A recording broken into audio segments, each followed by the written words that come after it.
calamity, not so merrily float in the stream. Hey, roll up my sleeve. Hey, roll up my sleeve.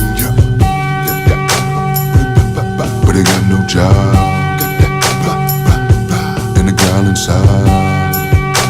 I'm a robber, green, surely I'm a rob. Outside of me, seem like a wasp. Every vision comes with a caption. Opening some things I had trapped and determined all of my actions. Anxiety is depressing, constricted. My solar plexus conscious, my nose is objective. Perspective becomes subjective. All is collected. What am I feeling? What am I feeling? What are my feelings? Why am I feeling it? Oh, issues that need prevailing. Daydreams escaping, rat racing and chasing. Occupied by occupation. Stop revelation pervading modestly. Assume my philosophies. Common sense, true wealth, a minority. Like 1% will feel my vibe. I take it all in stride. I ride. Let my inner shine sublime until that night sleep. Calamity, not so merrily float in the stream. Hey, roll up my sleeve. Hey, roll up my sleeve. Night sleep. Calamity, not so merrily float in the stream. Hey, roll up my sleeve. Hey, roll up my sleeve. Lord, sharpen my sword to prepare. Bring healing when they strike at it. What he say? Better aware than beware. What he say? What I have done you can do, yeah.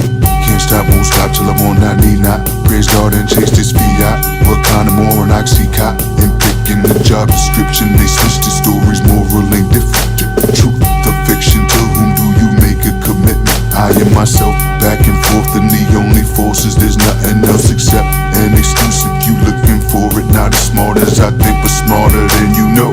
Not smart enough to teach, too smart to follow any smoke. Strong enough to make eye contact, yet humble enough to learn. I'm trying to walk on water, cause all of my bridges burn. Lying truthfully, speaking in bars. From birth my destiny was written, yeah, written in stars. To then night sleep, calamity, not so merrily float in the stream. Hey, roll up my sleeve. Hey, roll up my sleeve. Night sleep, calamity, not so merrily float in the stream. Hey, roll up my sleeve. Hey, roll up my sleeve.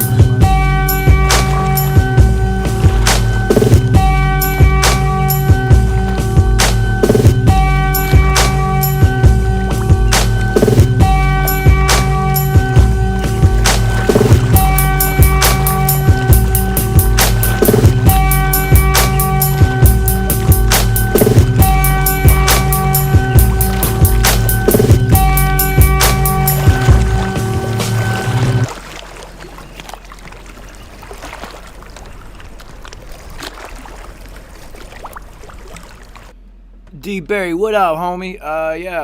You know, I'm from West Virginia, so yeah, go herd. Classic, what up, homie? This particular strain is called Vixen, and I was just about to DM you, man. I also have 2 packs of breaks. The breaks 1 and 2. The first one's got 3,000 breaks in it, and the second one's got 4,000 in it. I'm gonna DM you right now, yo.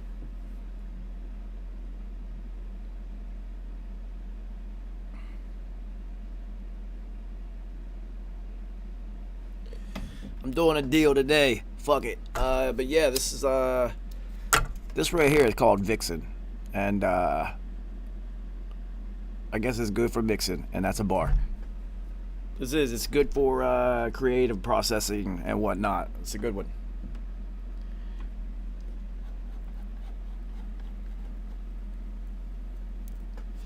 Bars, what up? Right now, I am literally just playing joints from 333 people until 8 o'clock, whenever week 5 of Gray Matter kicks off.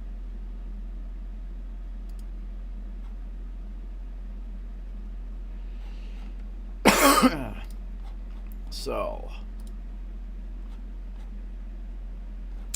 yo, Western Kentucky is not no bums, so that's always good, I guess. Let's see, where am I going?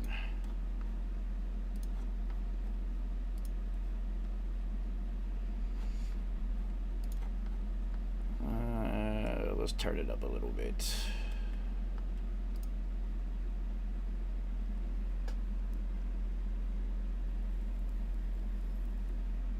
Brandon Cat, what up, homie? I mean, you know, I grew up less than an hour away from Morgantown, so I am definitely a WVU fan at heart. That is for sure. Let me play.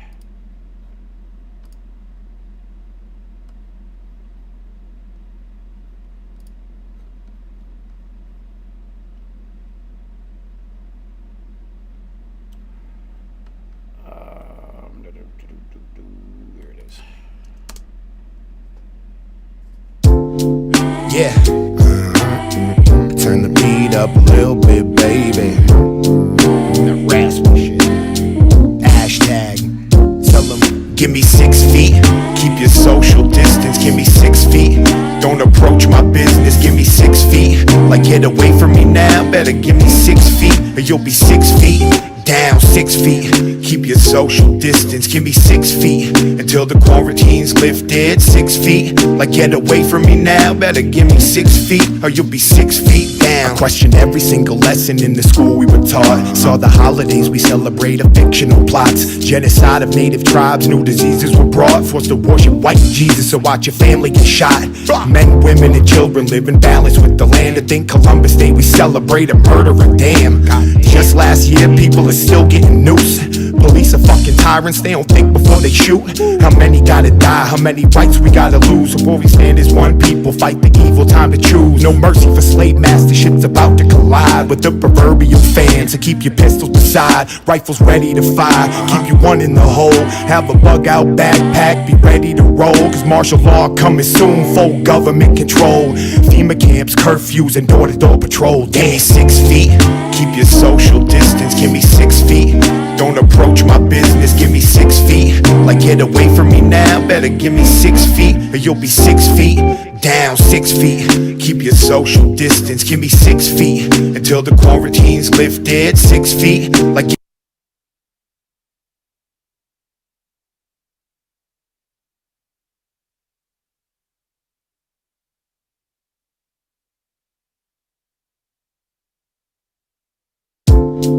Yeah. Turn the beat up a little bit, baby. That rascal shit. Hashtag.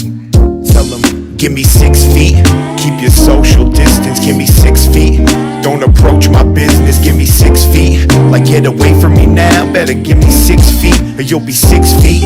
Down 6 feet, keep your social distance, give me 6 feet, until the quarantine's lifted. 6 feet, like, get away from me now, better give me 6 feet, or you'll be 6 feet down. I questioned every single lesson in the school we were taught. Saw the holidays we celebrate of fictional plots. Genocide of native tribes, new diseases were brought. Forced to worship white Jesus, so watch your family get shot. Men, women, and children live in balance with the land. To think Columbus Day we celebrate a murderer, damn. Just last year people are still getting noose. Police are fucking tyrants, they don't think before they shoot. How many gotta die, how many rights we gotta lose? Before we stand as one people, fight the evil, time to choose. No mercy for slave masters, shit's about to collide with the proverbial fan. So keep your pistols beside, rifles ready to fire. Keep you one in the hole, have a bug out backpack, be ready to roll. Cause martial law coming soon, full government control. FEMA camps, curfews, and door-to-door patrol. Damn, 6 feet, keep your social distance, give me 6 feet. Don't approach my business, give me 6 feet. Like, get away from me now, better give me 6 feet, or you'll be 6 feet down, 6 feet. Keep your social distance, give me 6 feet until the quarantine's lifted. 6 feet, like get away from me now. Better give me 6 feet, or you'll be 6 feet They down. came on our savannas, setting trading posts up. They didn't have no manners. Promising goals, started teaching about Santa. Took us 9,000 miles away. We couldn't swim home, mix up the tribes. We couldn't understand the tones. Then they hit us with the Willie Lynch did wrong. Soul food by soul food, the arteries clogged. What made it worse? Our people didn't know we was lost. E.T. and Babylon fighting the phone home. Big split running while I'm jamming cable tongue. One by one we marching out of Babylon. The might is in the world as we hunt down Rome. What's on our agenda? Huh? To try and learn to be like them when they wanna be like us. Never. Everybody won't be a nigga. Not a whole world be a nigga. How you feel? Give me 6 feet, keep your social distance, give me 6 feet. Don't approach my business, give me 6 feet. Like get away from me now, better give me 6 feet, or you'll be 6 feet down, 6 feet. Keep your social distance, give me 6 feet until the quarantine's lifted. 6 feet, like get away from me now, better give me 6 feet, or you'll be 6 feet down.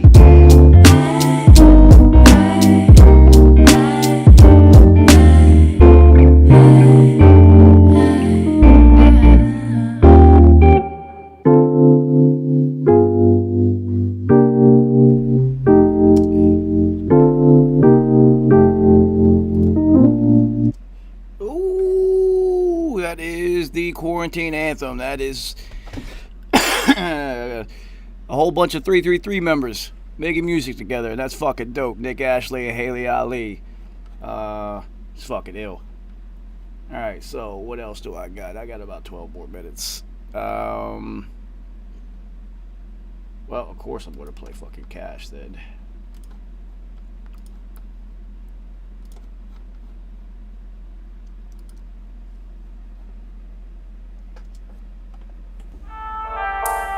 Thinking that I'm stupid. I know a scholarship ain't a boat full of students. Even Joe left school quick, all for the love of this music. You late for class, why you truant? Fall for them lies, I'ma stand for that true shit. They thinking that I'm stupid. I always felt cheated, beat down but not defeated. I was that rebound, street hounds never needed. I always felt like a leader, so I never followed. I had my taste of the nightlife, but I never swallowed. I often goggle, spitting truth into the face of liars. Inhale a pound of smoke and chase it down with liquid fire. Young Geppetto, show you how to work the strings. Never kill a messenger, that only alerts the kings. Could sit with Arthur and his knights at the round table. Cain wanted love from God, but he wasn't able.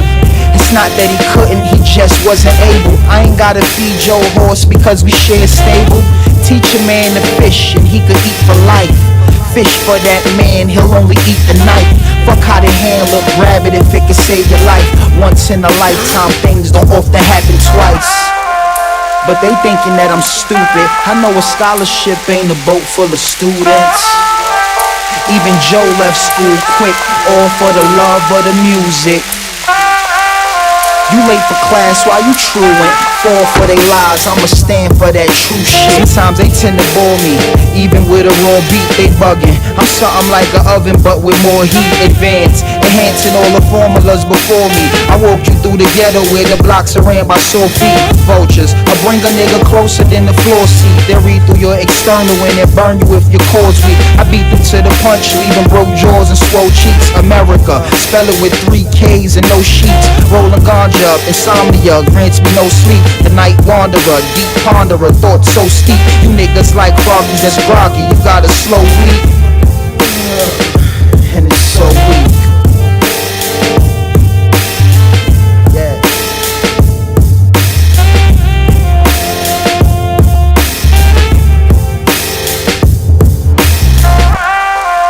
But they thinking that I'm stupid. I know a scholarship ain't a boat full of students. Even Joe left school quick, all for the love of this music.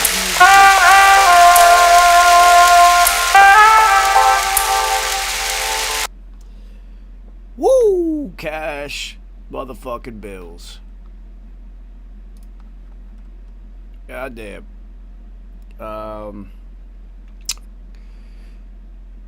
Classic. They on their way. So what else do I feel like playing right now?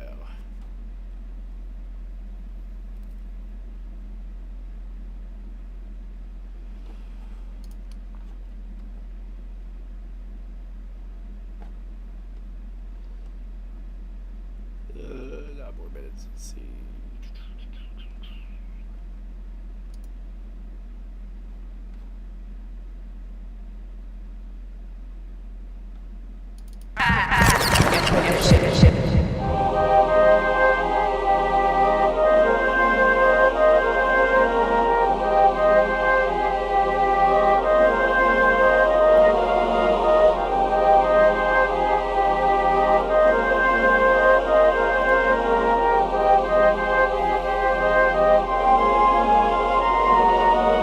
See, we take life for granted, nothing's promised, this I know. So I work hard and pray to God that He has mercy on my soul. Lost soul, lost soul, lost. Have mercy on my soul. Lost soul, lost soul, lost. We are all lost soul. Materials, I make you sell your soul. There's some truth to the stories that the devil told. Hell's rewards are easy to obtain, but the blessings from the heavens seem to always bear pain. And I bear shame, so I won't dare call a good Lord's name. Won't say it in vain, and my veins are stained from the rains and the floods of the liquors and the drugs, putting strains on the brain. Yeah, now you're thinking that you're happy with a pocket full of money and your clothes no longer tacky and your hair no longer nappy and your life no longer aggy. The chick that used to dish you now wanna get married and you think you're savvy, so you went and bought a Chevy. The girls like the car, got mileage already. Nothing seems new and everything's old. Time out, find out where the hell is your soul lost. See, we take life for granted, nothing's promised, this I know.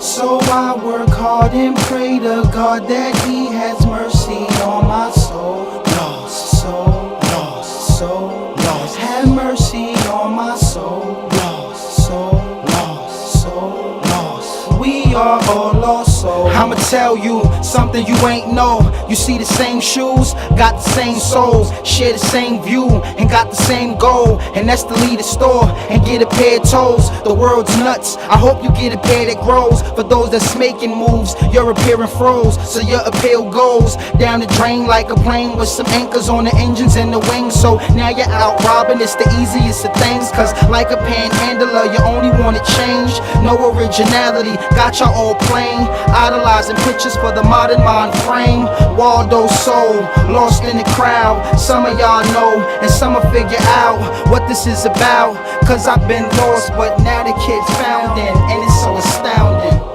We take life for granted, nothing's promised, this I know. So I work hard and pray to God that He has mercy on my soul. Lost soul, lost soul, lost. Have mercy on my soul. Lost soul, lost soul, lost. We are all lost souls.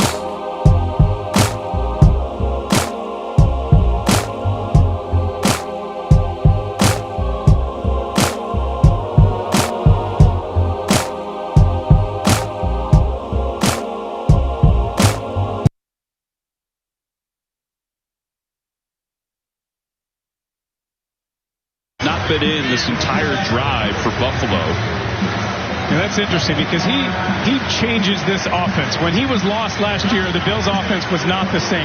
They didn't have the same explosion out of that running back position. He can run the ball. He can catch the screens, check downs. Such a weapon for them, and they don't have Moss today either. Yeah, Moss out with the toe injury again.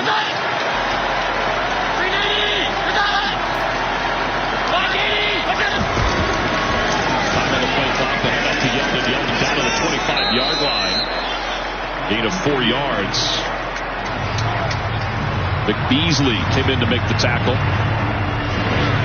We haven't seen Cole Beasley yet. He's a guy that I think, especially if you're playing zone, does such a good job with Josh Allen of finding the windows.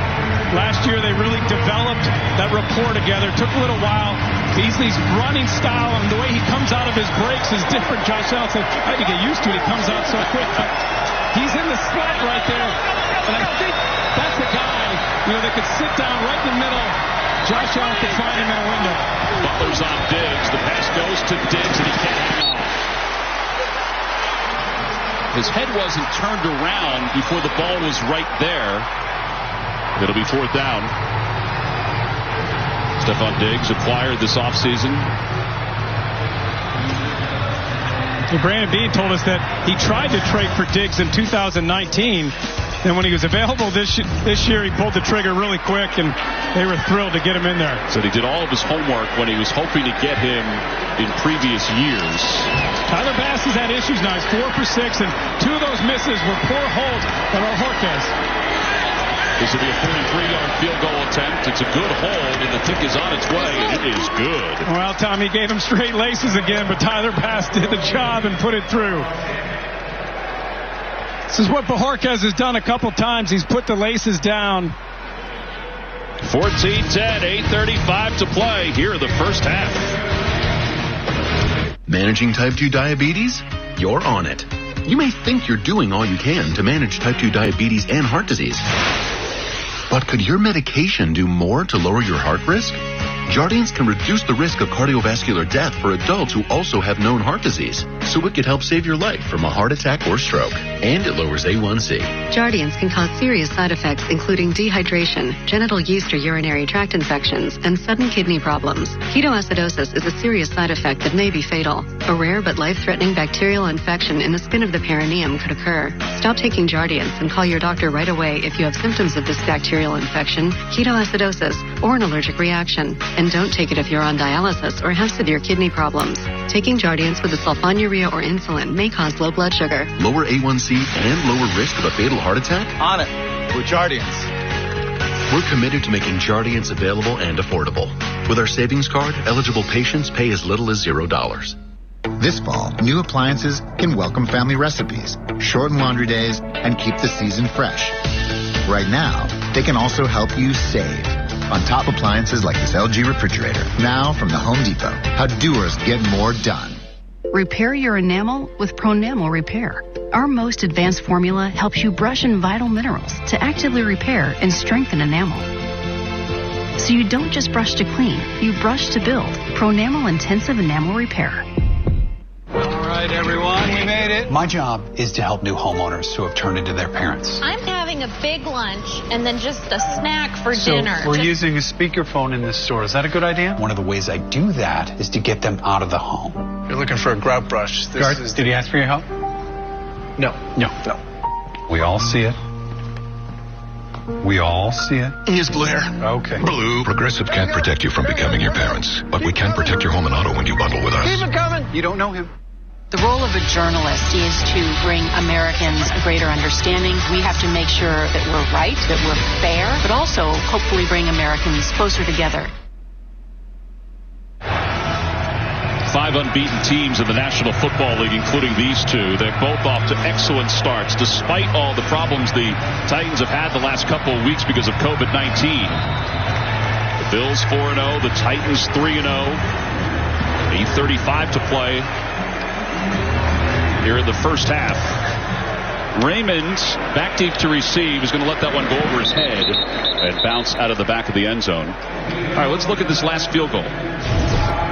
Tyler Bass has missed a couple of kicks. You're going to see Bojorquez put this ball down. He's in his 3rd year. He's got to get those laces turned and put them straight back to his kicker. Hasn't he watched Ace Ventura? That's right. Laces out, Dan. Finkel is Einhorn. Well, they're chatting about it there.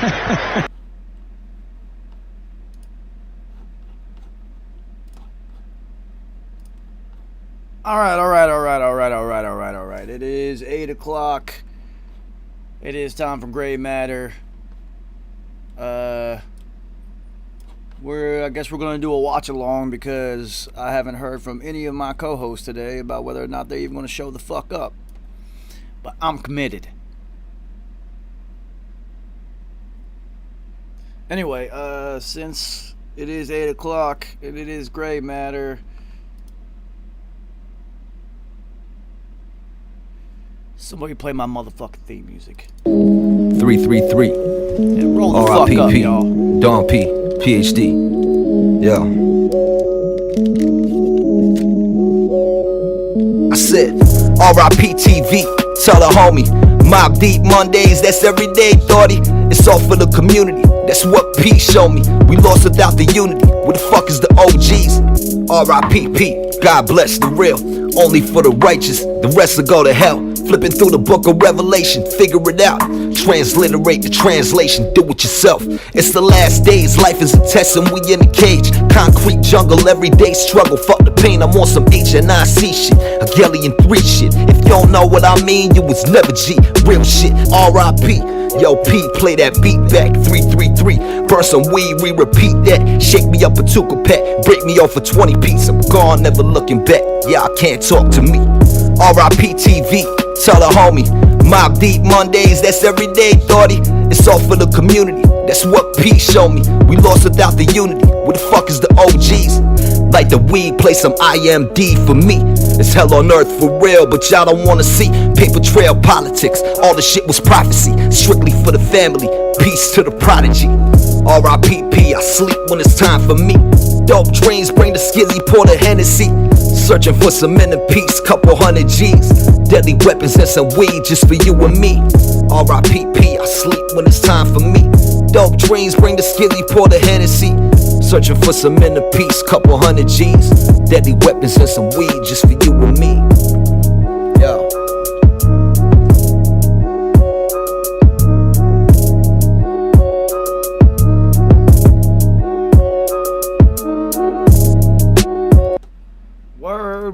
Word. Welcome to Gray Matter. It's just going to be me and you guys, and we'll do a watch along because I'm assuming, since this is a football show, that everybody who is watching me right now is also watching football at the same time, which you should be doing because this is a motherfucking football show. So, I have no idea if any of my guest hosts are even going to show up. I doubt it, which makes this shit kind of lame, but I'm here. So, I did make a bunch of notes on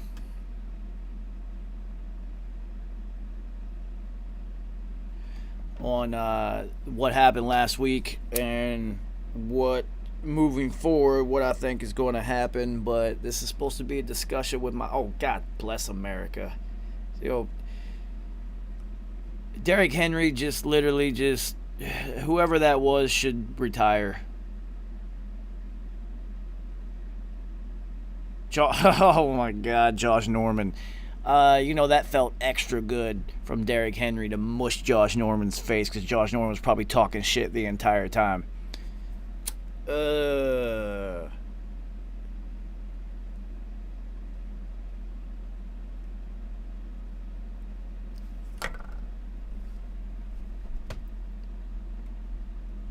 Get out the way, little man. Oh my God, that's not even... See, that shouldn't happen in the NFL to another NFL player. Like, that shouldn't happen to another NFL player. You see the way he looked down at him after he did it, too? Look at him. You little bitch. Yo, I would love to be in Buffalo's meeting room when they watch the film of this to hear everybody make fun of Josh Norman for that shit. He probably going to have to carry people's shoulder pads and shit after practice.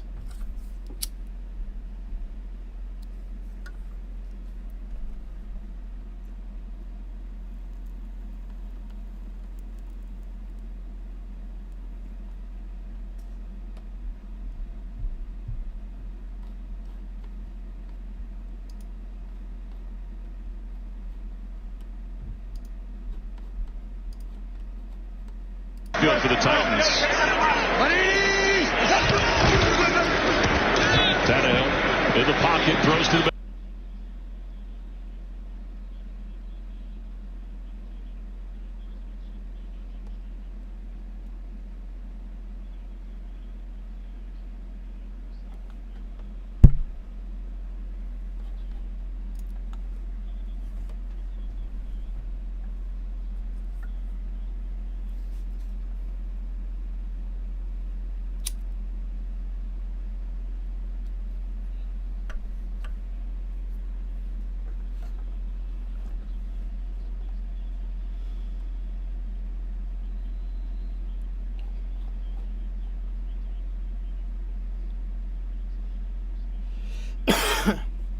He's got impeccable hair also, Taylor Luad.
There's fucking 4 minutes left.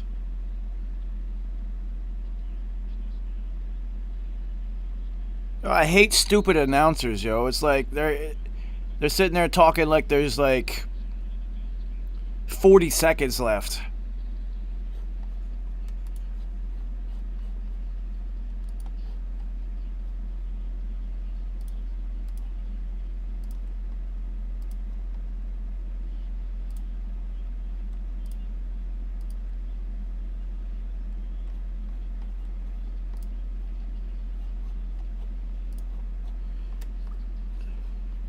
Yeah, so they never shut the fuck up.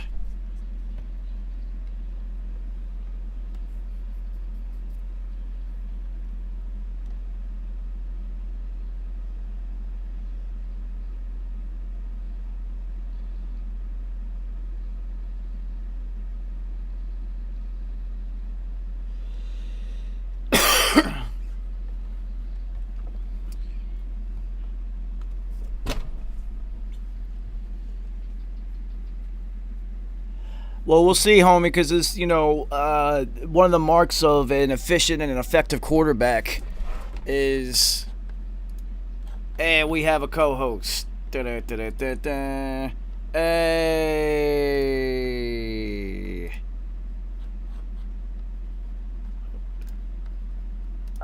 Out, man, with games being on Tuesday now, my whole shit fucked. I was like, oh.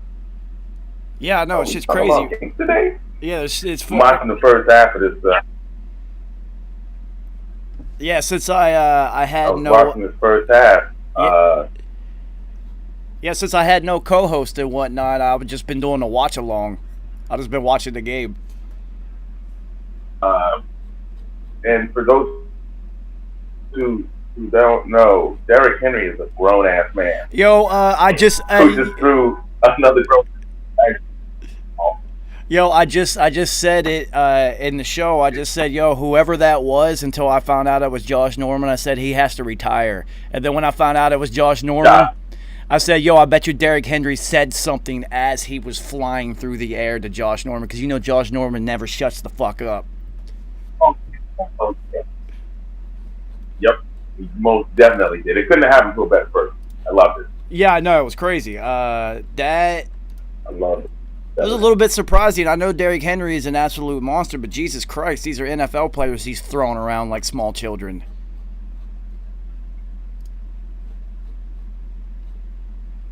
Word. He said word. I'm gonna hop on the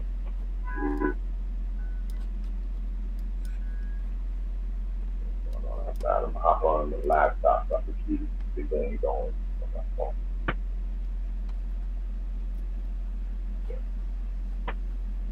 We got 2 carry heights.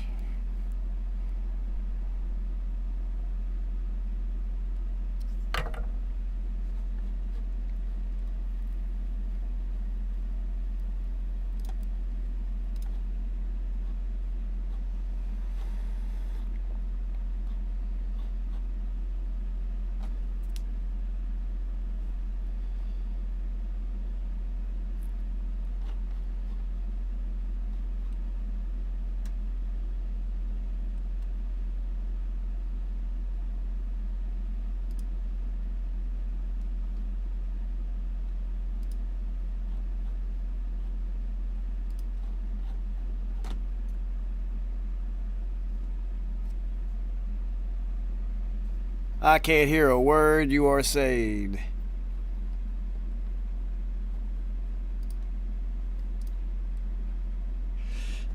Yeah, whenever you brought out the laptop and muted your phone.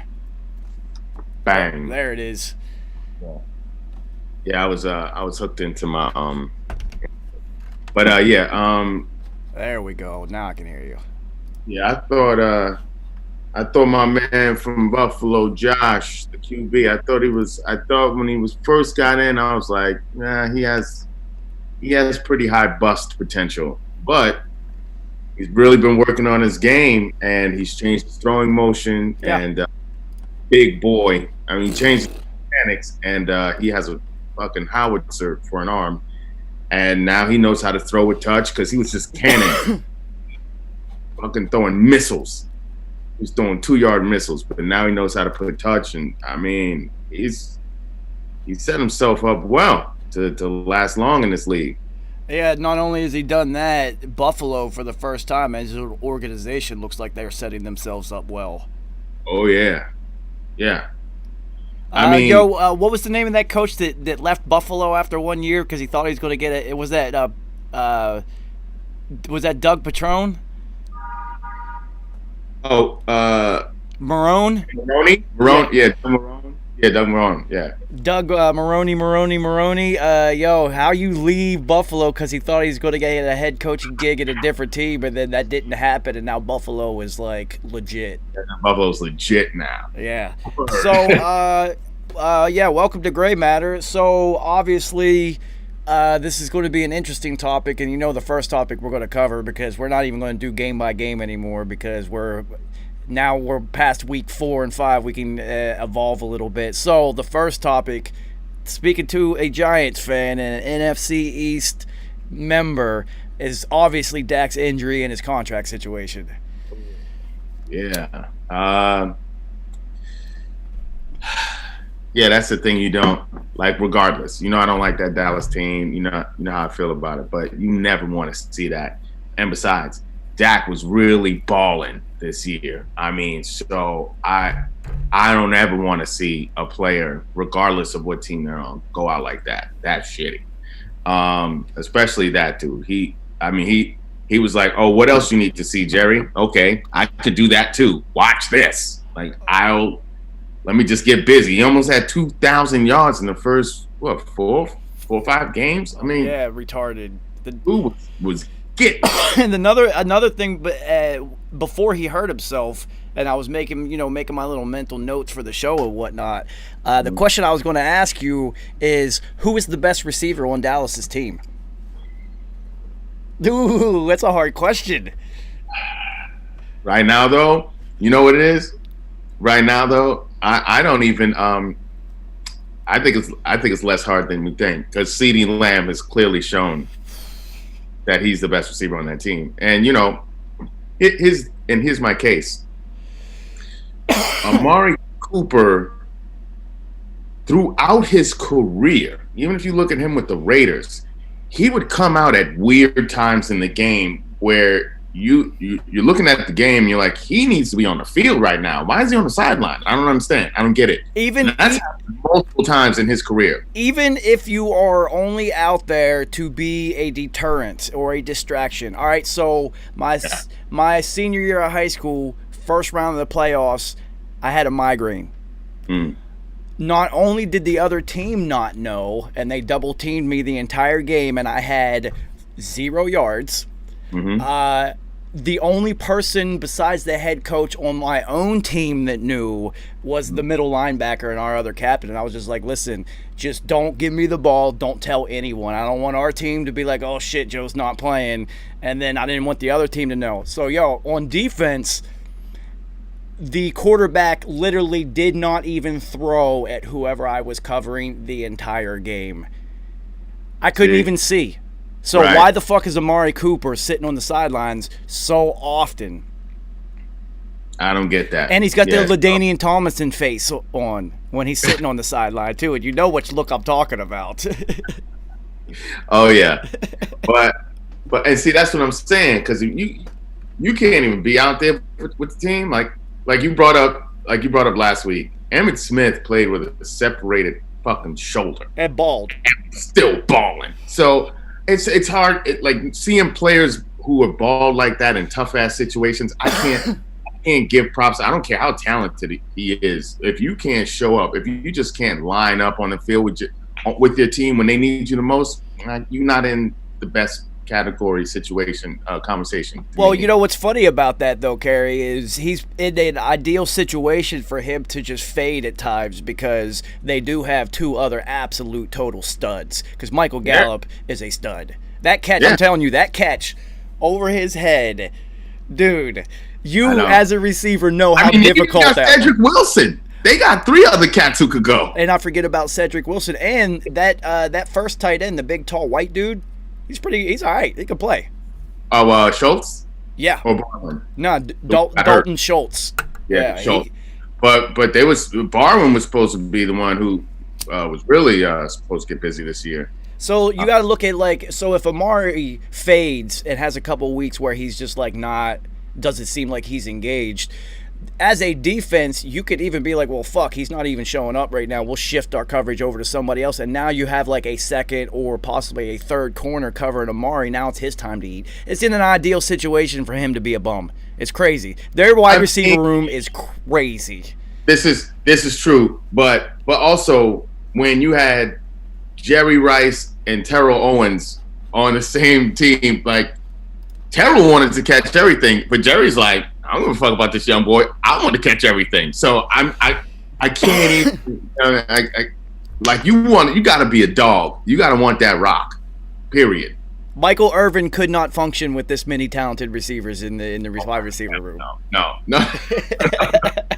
He be going to Jerry. He be like, Jerry, listen, man, listen. You're going to have me doing 2 mountains of cocaine before the game if I don't hit the ball. Him, LL Cool J, and Bill Bellamy would go into the coach's room like, yo, coach, in yellow blazers and shit. All trying to beat up Jamie Foxx. So with that much talent, and especially young talent, the other 3 receivers in that room are all young. That means Amari is completely expendable. So that should free up some cap space for Dak's contract. Even though they did just pay Amari a bunch of money, they can trade him. Because somebody else will jump on that. Somebody will bite that bait. Ooh. Well, maybe not for that contract, though. That was a big contract. That was a big contract. And again, see, with a guy like Stephon Diggs, you've seen what he's done. Stephon has always been a baller. He's someone who wants the rock. He has that competitive edge. Bills were like, hell yeah, get him. They were trying to get him years before. 2016, they were trying to get him. So, yeah, you want someone like that. Amari just doesn't give me the impression that he wants the rock. He's like, oh, the ball's coming to me. Okay. Yeah, it's crazy. It's like, we both played receiver, even at the collegiate level. You just want the ball. I don't give a fuck. Even if you've got absolute and total studs on your team, you're like, just give me the ball. I could do this too. Look what I could do. Look what I could do. And Right. they're all NFL players too. Like, come on. That's all the peak. That's all alphas in there. You would assume they're alphas. Some of them are just so athletically gifted that they're like Amari Cooper is not an alpha mentality at all. Right. He's just so gifted that he has to play football. It's like, oh shit, I'm supposed to do this shit. Yep. Yeah. Like he doesn't even love the game. Yeah, you can see him having a short career. I can see him retiring early. Yeah, and him being just fine with it. Yeah. And people will talk about, oh, he could have had this sort of career, and he's just like, whatever, I'm paid. I made enough money. I can go do whatever it is I want.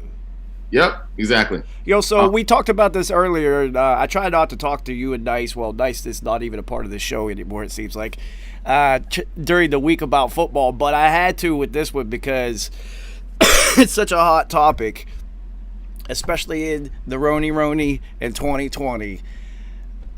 Yo, Jerry Jones does not like black quarterbacks. Man, how are you the owner of this franchise, and you haven't said a fucking peep about your quarterback, who, since he's come in, since your favorite boy, who never got you out of the first round, or got you out of the first round of the playoffs one time, and you gave a shitload of money to this quarterback who got you out of the first round one time, with multiple 8-8 records. So many 8-8s, man. So many 8-8s. You paid Tony, but this cat who came in wasn't missing games. Once again, always kept you in games. Didn't give games away. Who's been the perfect company man for you? Makes no waves. Perfect model citizen. You don't even say shit about him. Yeah, you know what's crazy, Kerry, to me is it's not even I understand the whole contract thing, and I get from both sides of the leverage angle that they're pitching, because Dak wanted 4 years, because in 4 years the collective bargaining agreement is up again, so you're now looking at a different salary cap, so he could renegotiate with what will be a infinitely higher salary cap, to where they wanted 5 because they wanted to hold him past when that new thing, and I get it from both sides. Sure. And here's the craziest part, though. It's like, what more can this kid do for you? That's what I'm saying. Each year they're like, well, Dak can't do this. He comes back the next year, and then he does that. Oh, I mean, you can't. He can't win it all by himself. Well, he is now, like, literally. Let me tell you something. If that defense was just in the middle of the pack, they would be undefeated. All they would have to do is be in the middle of the pack. They would be fucking undefeated, and this is without Zeke really going off. This game against the G's is the first game Zeke really had this year. Well, that's it. They certainly can't sign Earl Thomas right now and give somebody a whole bunch of money. That would the optics on that, and just throwing money at another dude while Dak is laying. Oh, dude, this is so terrible. This is such a terrible contract situation. It's bad. It's so bad because now, literally, if you know how to read between the lines, you can tell that Jerry Jones is just an old racist dude who thinks that black people can't play quarterback. You can tell. I can tell. I can tell. I can see it. Listen. And then you had his the black free agents on defense that he signed, outspoken cats who were like, Jerry, where you at? We got some issues out here in the community. We need you to step up. You ain't say your fucking word. You ain't said shit. How about the Cowboys? How old is Jerry Jones? In facelift years, he's got to be in his 70s. He's definitely in his 70s. All right, so we'll say he's 80 years old.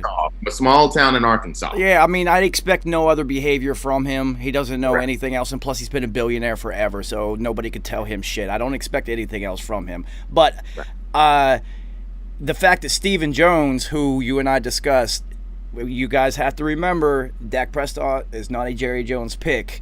Stephen Jones started making picks for Dak, which included that run of linemen that he didn't want to do it. So it says because he wanted Manziel. That's who Jerry wanted. He wanted Johnny Football, and Stephen Jones wanted Johnny Football. Hell no. So D Barry in the YouTube chat says that Google says Jerry Jones is 78. So yeah, that's like my dad's age. I get it. I get it. So, but it's glaringly clear that he does not. He's like that old mentality that like black people can't play quarterbacks. It's fucking absolutely ridiculous. Because I hate the Cowboys, and just because Dak plays for the Cowboys via proxy, I hate Dak Prescott. Right. I mean, I get it. But he's been balling, man. I'm a realist, and I talk about it every week. Their wide receivers are incredible. Yep. And then they have the fucking, what do you call them? The Ewok. The Ewok in the backfield that they are not even using, which I get because their offensive line has been destroyed. Yeah. But, dude. But he can still eat. He's one of those cats who, he doesn't seem like he's fast. He doesn't seem like he's strong. But this motherfucker's always falling forward. He's just falling forward. Next thing you know, he has 4 or 5 yards. Same thing with Josh Jacobs. I was watching the Raiders play, and I was just like, damn, that guy's always falling forward, and that's a mark of a good running back because 2.5 yards turns into 4, and that makes things. And I'll have him dead to rights in the backfield. Still doesn't matter. You rarely see him take a loss, a negative play. Rarely. Yeah, no, it's weird. So now Jerry Jones has to sign Dak, even if you don't want him. You have to.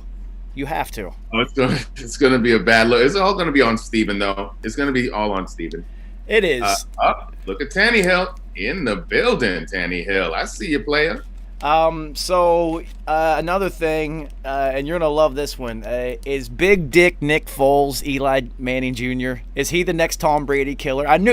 This is another game on instinct that I knew I should have picked in the opposite way because there are certain quarterbacks that Tom just doesn't beat. I know, it was weird. I was looking at that game and I was like TB, right? But weird because no weapons. I should have known. He had no weapons. Everybody was out, and Mike Evans was hurt. It's weird. Foles brings a certain energy to a team, especially now that he's won the chip.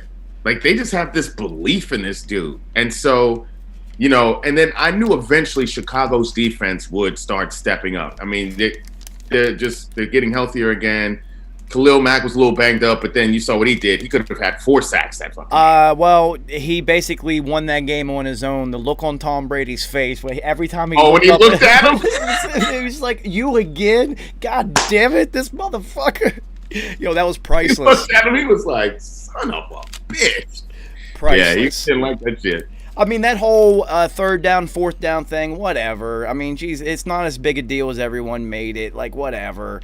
Yeah, you don't expect somebody like Tom to make that mistake, but that's how fucked up that Khalil Mack was making that game for him, that he was ready to get out of it. Dude, that shit was hilarious. I'm the biggest Tom Brady fan ever, and I was laughing at that shit. The look on his face, he was just like, that was like 100%. Come on, man! Like, are you fucking serious?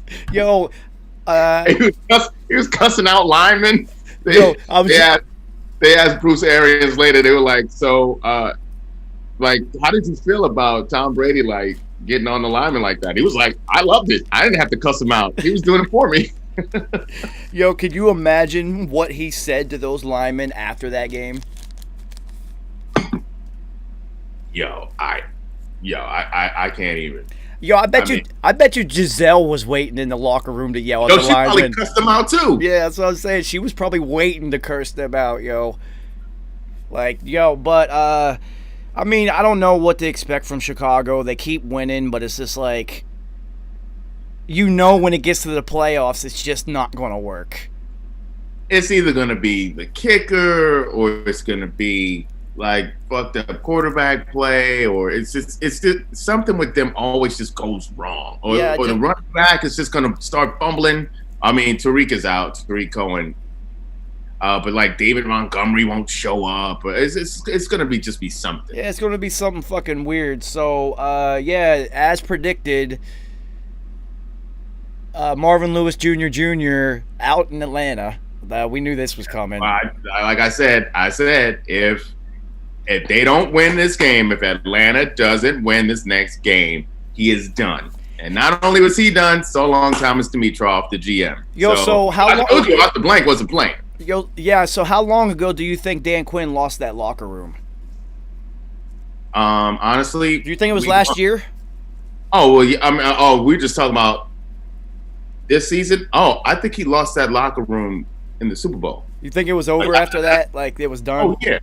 Oh yeah, because here's the thing.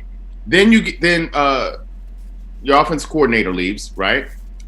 And then the same bullshit happens. And so they're like, oh, okay. So this is just like you. You bringing this energy. This is all you. Okay, we got it. Because then they played, they would be up, they would lose leads. Be up, lose. I mean, you have to look at the what kind of culture you have there. So you go through that. You suck so badly in the first half of last season, but then all of a sudden you go on this run and you can't be beaten when it doesn't even matter. So you're balling when you know you're not going to make the playoffs. So they're like, okay, well, let's build on this energy that we got at the end of last season. And then the bullshit, and so their offense is crazy, but who cares? Who cares? They can't hold the lead. Yo, so after that first game that they blew, well, he was done. Did you hear what Arthur Blank said when they asked him? Also, they asked him about the regime change essentially, and the obvious next question in any football head's mind is, well, what do you do with Matt Ryan now? And Arthur Blank said, well, that's going to be up to whoever we decide to lead this team next. And it was just like, okay, so Matt Ryan's gone next. Oh, Matthew Ice Cream. Yo, so here's the thing. What do you do with Matt Ryan? There's a couple options that are extremely enticing. And I'll throw two of them at you real quick. And one of them is for right now. Do it right now. Fuck it. Trade him to Indianapolis for Phillip Rivers right now. Indy won't go for it. I know they won't. The other one is he reunites with Shanahan out in San Francisco and they get rid of Garoppolo because he's a bust. Ooh, now see, that's intriguing. That one I could realistically see happening. Because then if they do that, then you're solidifying that Atlanta is tanking for Trevor. Okay. And then, And Atlanta doesn't necessarily have to tank for Trevor. Atlanta just has to be Atlanta. Yeah. Just Atlanta their way to Trevor. You just have to somehow find a way to Flea. What up, Hobie? Find a way to be worse than the Jets. Well, here's what I would do. I would actually, I would keep Matt Ryan, Matthew Ice Cream, the rest of this season, and just let him do whatever he does. Well, I'm not talking. Yeah, I'm talking about if it's a San Francisco move, that will be next season. Right, but keep him. If I look at the schedule, Atlanta's going to luck up. They're going to do this near the end of the season. They're going to win games. They're going to win some games. There's way too much fucking talent on there, especially offensively, for them not to win games. If they could be. I honestly just don't see the Jets winning a game. I don't either. So the next question with the Falcons is, let's not worry about the potential void. Let's talk about the void that they already have. Who fits in that coaching spot? Who? I know my first thought immediately it fits. From KC? No, I think he actually fits more in the other vacancy. With Houston. Oh, with Houston. Oh, hell yeah. With Houston. I think his offensive line fits Deshaun Watson and their philosophies more. But Josh McDaniels. Josh McDaniels. Yeah, but again, that means Josh would have to give up New England. Yeah, I know. This is, Give up New England for Hotlanta. With an owner he knows loves him. All right, so it'll really depend on who they pick as GM, because they're going to pick a GM first so that the GM can help in the coaching pick. Right, because we've seen when GMs and head coaches just don't mesh, you see the mess that happens. So I say they should go young GM. Again, because Thomas Dimitroff was fairly young when he got in there, and they built a squad. They went to the Super Bowl. Let's not forget that shit. And so he was good. Thomas Dimitroff did his job, but he was too tied into Quinn, and so it was like so Arthur Blank's like, fuck it, none of it's working, cleaning all this house. So I think they should go young GM and then a young GM who has the vision to see a coach. I mean, for as terrible as the G's are right now, Joe Judge is showing me something. Like they're playing hard. Their defense. We talked about this last week. The defense is surprisingly good. They play hard. Like it's Danny Dum Dum is just not doing anything, no favors. Which it brings me back to their original thought was they wanted to get Herbert. They wanted to get Justin Herbert, but then Justin Herbert didn't come out. So then they felt the need that they reached for Danny Dum Dum, and now Ghetto Fuck is going to try to, substantiate his pick by keeping him. You've made a mistake, and then you see what Justin Herbert has done. Like you saw what you saw. You were right the first time, and then you reached because he didn't come out. Don't do that. And you could bail ship on Danny Dum Dum. Hey, it'll be fine. It'll be fine. But you need someone, a young GM in Atlanta who can see the vision, see someone like a Joe Judge and say, you know what, this is how we're going to build this team. Yeah, we may suck for the next 2-3 seasons, but guess what? We suck already. But we're going to build character, and we're not going to give up these leads that we've been giving up. Just imagine all the games that Atlanta was way up or in that they gave up if they actually won those games. 13 This is a whole new history. Yeah. It would be Super Bowl champs, and their last season would have been crazy too. I mean, it would be a powerhouse in the league. I have a quick question for you because I believe it's only 1 year, but Cam Newton's contract with New England is only 1 year, correct? Ooh, that is true. Yeah, now you like where I'm going with that. Down there, yeah. Cam down in Atlanta. They would pay him. They would pay him, and he would look awesome in those uniforms. Oh, hell yeah. And they wouldn't even trip on his Superman celebrations. Atlanta would love the shit out of that. All those outfits, they'd love it. Oh, yeah. It would be so turned up in Atlanta. Oh my God! So on any given Sunday scenario, what if McDaniels takes Cam Newton with him to Atlanta? That would be fun. Yeah, see, that would be ill. That would be really fun. So Josh McDaniels, you'll never watch this show, but if by some chance you do, homie, go to Atlanta with Cam. That shit would be awesome. Okay, so then with Julio and Cam, oh my God. That's the thing. But and then Ridley. Let's talk about. I'm just talking about the physical specimens of Julio and Cam. Gurley. Then mention Gurley. He's on the downslope, but he still scores. Like he's not the explosive Gurley anymore, and for some reason they're not getting him in the passing game, which is a huge mistake because he could be producing even more for Atlanta. I don't think Matt Ryan is a throw to the running back type of quarterback for some reason. He's never done that. They had, who was the other fast running back that they had? He went to San Francisco. Freeman. No, not Freeman. It was the other cat, the backup. Oh, Tevin Coleman. Yeah, Coleman. Coleman was the fastest. He threw to Tevin Coleman all the time. That shows you I don't watch Matt Ryan play football because I don't like Matt Ryan watching him. Even when he was in Boston College, that Matty Ice thing, that clutch wasn't there. I never saw like the big moment throws and things like that, and I was just that's why he's always been Matthew Ice Cream, because when it gets hot, he melts.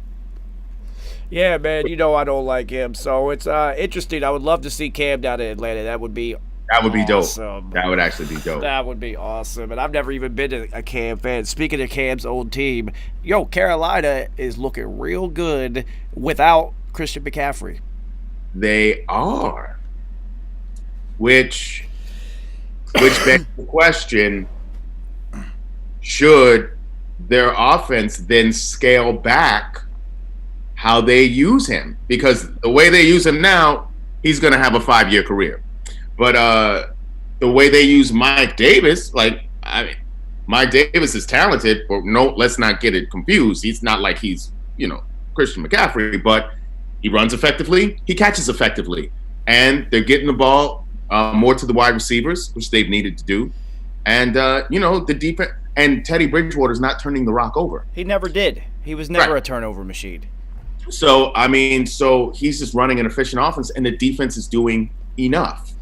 Yeah, they 100% need to put him back in and scale it back some. You don't need Christian McCaffrey to account for 3,000 yards in a season. He doesn't need to be all pro at running back and wide receiver. You can, I mean, you can do that, but it's old, like you said, it's a 5-year career. Only Adrian Peterson can take that type of a beating for 15 years, and Christian McCaffrey is not Adrian Peterson. As we see, look, he already got injured this year and has missed multiple weeks. So now you can scale it back. I would see more of a Bryant Westbrook type of role for Christian McCaffrey to where you could run out for like 12 years of that. Darren Sproles. Everyone loved Darren Sproles. Are you kidding me? I would even. Westbrook was dope. I would even allow him to return some punts and shit because you're going to remove so many of the touches. Right. Sure.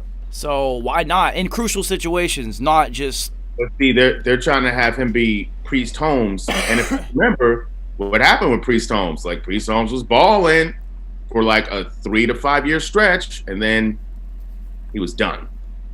Exactly. So interesting. Carolina does look really good. Teddy Two Gloves never turns the ball over. In the NFL, you're going to win games if you don't turn the ball over. And they love him. Yeah. I mean, they ball for Teddy. So, and he ran. It was good to see him, rush down and like him, having a couple scoots back there. It's good to see that. Word. So Alex Smith already won Comeback Player of the Year award easily. I was just about to bring up that shit situation in Washington. Yes, that's the most inspirational thing. That's the best thing that's going to happen to them all season. If Kyle Allen is your starting quarterback, you have no quarterback. Period. So I don't know why they're going to go back to Kyle Allen. That's weird to me. I would keep Alex Smith in there, to be honest with you. I mean, this man missed 2 years, had 17 surgeries to get back on the field. Give it to him. And he got sacked 7 times in that game. And he still stood up. So that shows durability, but that's a very poor team, and that quarterback is going to get beat up no matter who it is, and I think they're trying to protect him and ease him back in. From himself, yeah. So let Kyle get beat up. He knows how that goes. But easy. It's so bad. Haskins didn't even show up to the game because he said he was sick. Yeah, of course. Ohio State quarterbacks never work out in the NFL. I don't know why these teams will never learn that lesson. But anyway, runaway player of the year or comeback player of the year award winner just by coming back. It doesn't matter. He's already won that award. Showing up, right? Yeah, that's awesome. So we're funny because we both had the same football mind, and we both know that we should have picked against KC in this game. Oh, sure did. Especially the body language of Patrick Mahomes in the last 2 weeks leading into this game. It was just like, they're going to have one of these. They need a shake. Somebody needs to shake them. And see on the spread, because they were up, the spread was 12.5. So I said, oh, hell no. They're not going to beat them by no 12.5. So on the spread, I won because I picked Vegas. I was like, no. With the way Vegas runs the rock and KC can't stop the run, oh, yeah, Josh Jacobs is going to give him that business. But then I was like, I said, Vegas could actually win, but I was teeter-tottering, and I was like, oh, man, should have went with my first mind. Of course, man, because I told you they're going to win. I mean, they're going to lose at least 2 games this year. This was a perfect trap game for them to lose. That's how football works. You can see the body language of the team. You get bored when you're that good and you're already super. They have won like 17 games in a row or something retarded. It happens. And this was. Well, see, and also the curse of being able to come back and the belief that you could always come back, no matter what the deficit. If you always just think you can, you don't mind going down like, oh well. Yeah, you get lax, we'll come back. Yeah, but it doesn't work like that, player. There's one crucial aspect of the dramatic comeback that they keep forgetting to factor in is your defense has to also stop the other team. Yeah, while you're scoring these points, and that's just a perfect. I was just waiting. And see, here's the thing. Here is another reason why I didn't go straight up victory for Vegas. Initially on the injury report, it said Ruggs wasn't going to play, and then Ruggs played. Because I knew there would be no one on that secondary who would be able to hold him. And you saw that play. He easily Like, he had to slow down to catch the ball, and as soon as he caught the ball, he took off. He took off, and there was no way the defender was going to catch him. The defender stopped running. He stopped because he was like, oh, shit, he was this fast. Oh, he was running slow, and I still couldn't keep up with him. You know what's funny? That shows you exactly how terrible KC's defense actually is, because you have to play against Tyreek Hill on a day-to-day basis, and how could you not prepare for somebody that runs a low 4.2? Give him more cushion. I saw how that corner played him. I was like, what? You know, he runs like a 4.2, whatever ridiculous 4.2 he runs. Like a legit. Doesn't even matter. Like you just say 4.2. You can say 4.29. 4.29 is still blazing fast. Doesn't matter. You say 4.2. That's all I need to know. I'm giving you 15 to 20 yards cushion. You're gonna catch outs and hooks on me all game, but I'm not gonna let you go deep on me. Nah, you're not gonna embarrass me like that, homie. Yeah, you're gonna have like 16 catches for 101 yards on me easily. That day. Yup. But yeah, you're not gonna run by me like that. He had 2 catches for over $1. No. He's so fast. He's so fast. I don't understand how they didn't prepare for that. But the Raiders' offense, man, if they can chuck it downfield like that, they look extremely dangerous. Especially running with Josh. and they also got a baller in Waller at tight end. Yeah. It's and you cannot forget their offensive line is extremely well put together. Oh yeah, they're big. They're big and they move well. Yeah, so that team, if they can put together some defense. Now it's funny because I heard a lot of people in the sports world that, you know, there's always those sports analysts that just say shit so they can be the opposite of what everyone else says. And they were like, oh, I don't even think Kansas City's going to win their own division, but they're going to make the playoffs and then repeat as Super Bowl champions, which is retarded. The Raiders, man, they look really good. They look really good, but the real test for the Raiders will be the rematch and a focused Kansas City team, because that Kansas City team just looked bored. Right. They look bored. Yeah. And they left a lot of plays out there, and they know that. And they need to figure that defense out.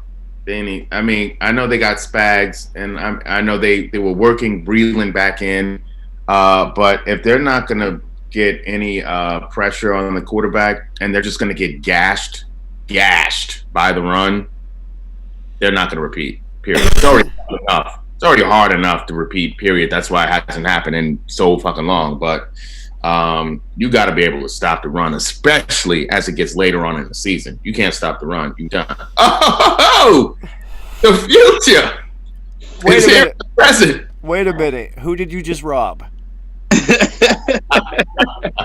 Nah, nobody, man. Nobody. I just be running around, man. All right, yo. So this is perfect timing. Nice. I'm gonna shut down this Zoom meeting and then start a new one, because they have time limits on it now because it's fucking retarded. So we'll take a break here, and then I'm gonna send you guys a new link, and then it's perfect timing because we were literally just about to talk about the not yets and how the fuck Adam Gase still has a job. This is awesome. So I'm gonna send you guys a new link in a second.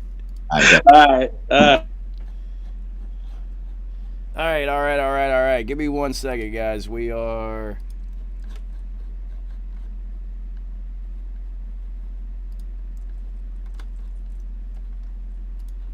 Let me add these two back into the new one, and then I'll roll a new blunt for part 2. Now the Nice the Future is back in the building.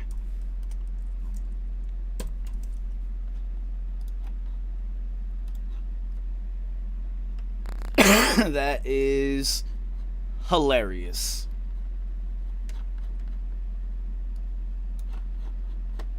Oh man, I love it when Nice pops in.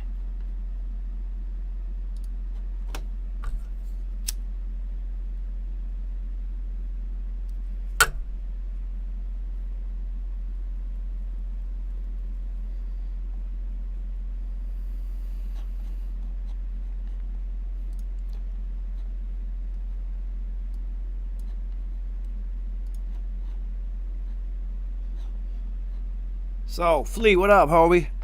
I don't think Matt Breida is built for a lot of carries in the NFL, man. To be honest with you, I've been hearing people talk about Matt Breida for like 3 seasons now, and I'm not seeing anything come out of all of that talk. That's for sure.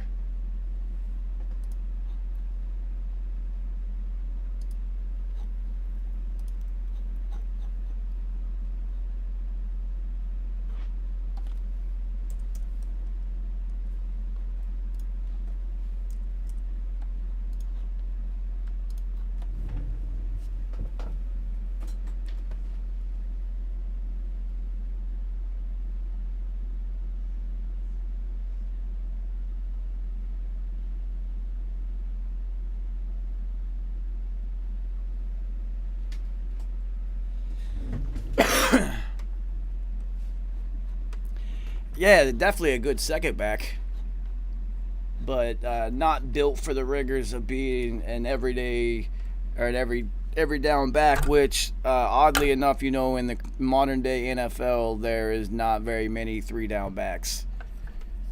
Yeah, but you know what? You got Raheem Mostert there now, and that guy hits home runs consistently. The past 2 NFL seasons, he has clocked the fastest on-field speed in each of the last 2 seasons, and this season he had 3 of the top 4 fastest on-field speeds reached by any player. So that dude's fucking fast. He might not clock at a 4.2, but he has what NFL and football heads will refer to as football speed, because when he's got pads and he's on grass, he is just as fast as he is running a 40, which is very rare. Some of them are actually faster, like Odell, Jerry Rice. You get them on the field playing the game, and no one can catch them, but they run like 4.5. So, and then you got some people that run. It's funny because most people in the NFL are fast now, dude. But Chubb is fast. Myles Garrett. There's defensive ends that are running like 4.4s, which is insane. And, what was his name? He used to play for the Javon Curse. He ran like a 4.3 something. Like a 4.38 or a 4.39. That's a D end. That is incredible, which is also why he had and still holds the NFL rookie sack record. I think he had like 17 or 18, maybe 19 sacks as a rookie, because he ran like a 4.3, which is retarded.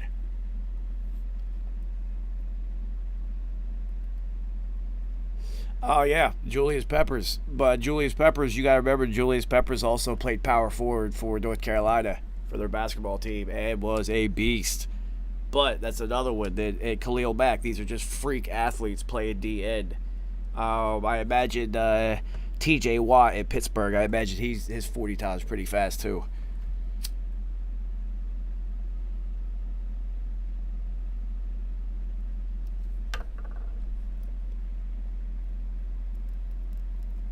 Andre Wadsworth, that was another one. See, there were so many of them that they're just, and now in today's NFL, like Chandler Jones is super fast.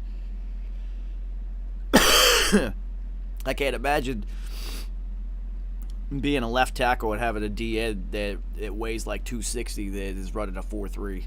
That's scary. I don't know where these guys are at. Yeah, Dwight Freeney and his spin move was unstoppable. That's for sure.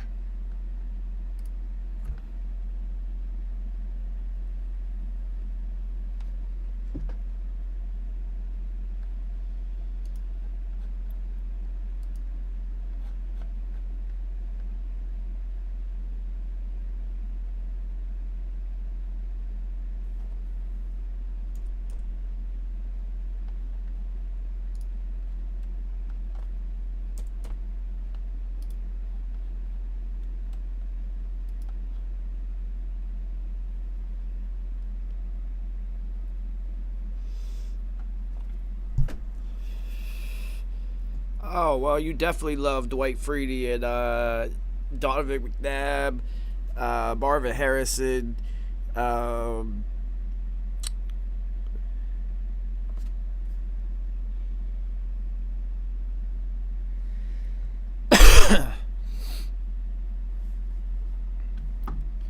Oh, there he is. There's one of them.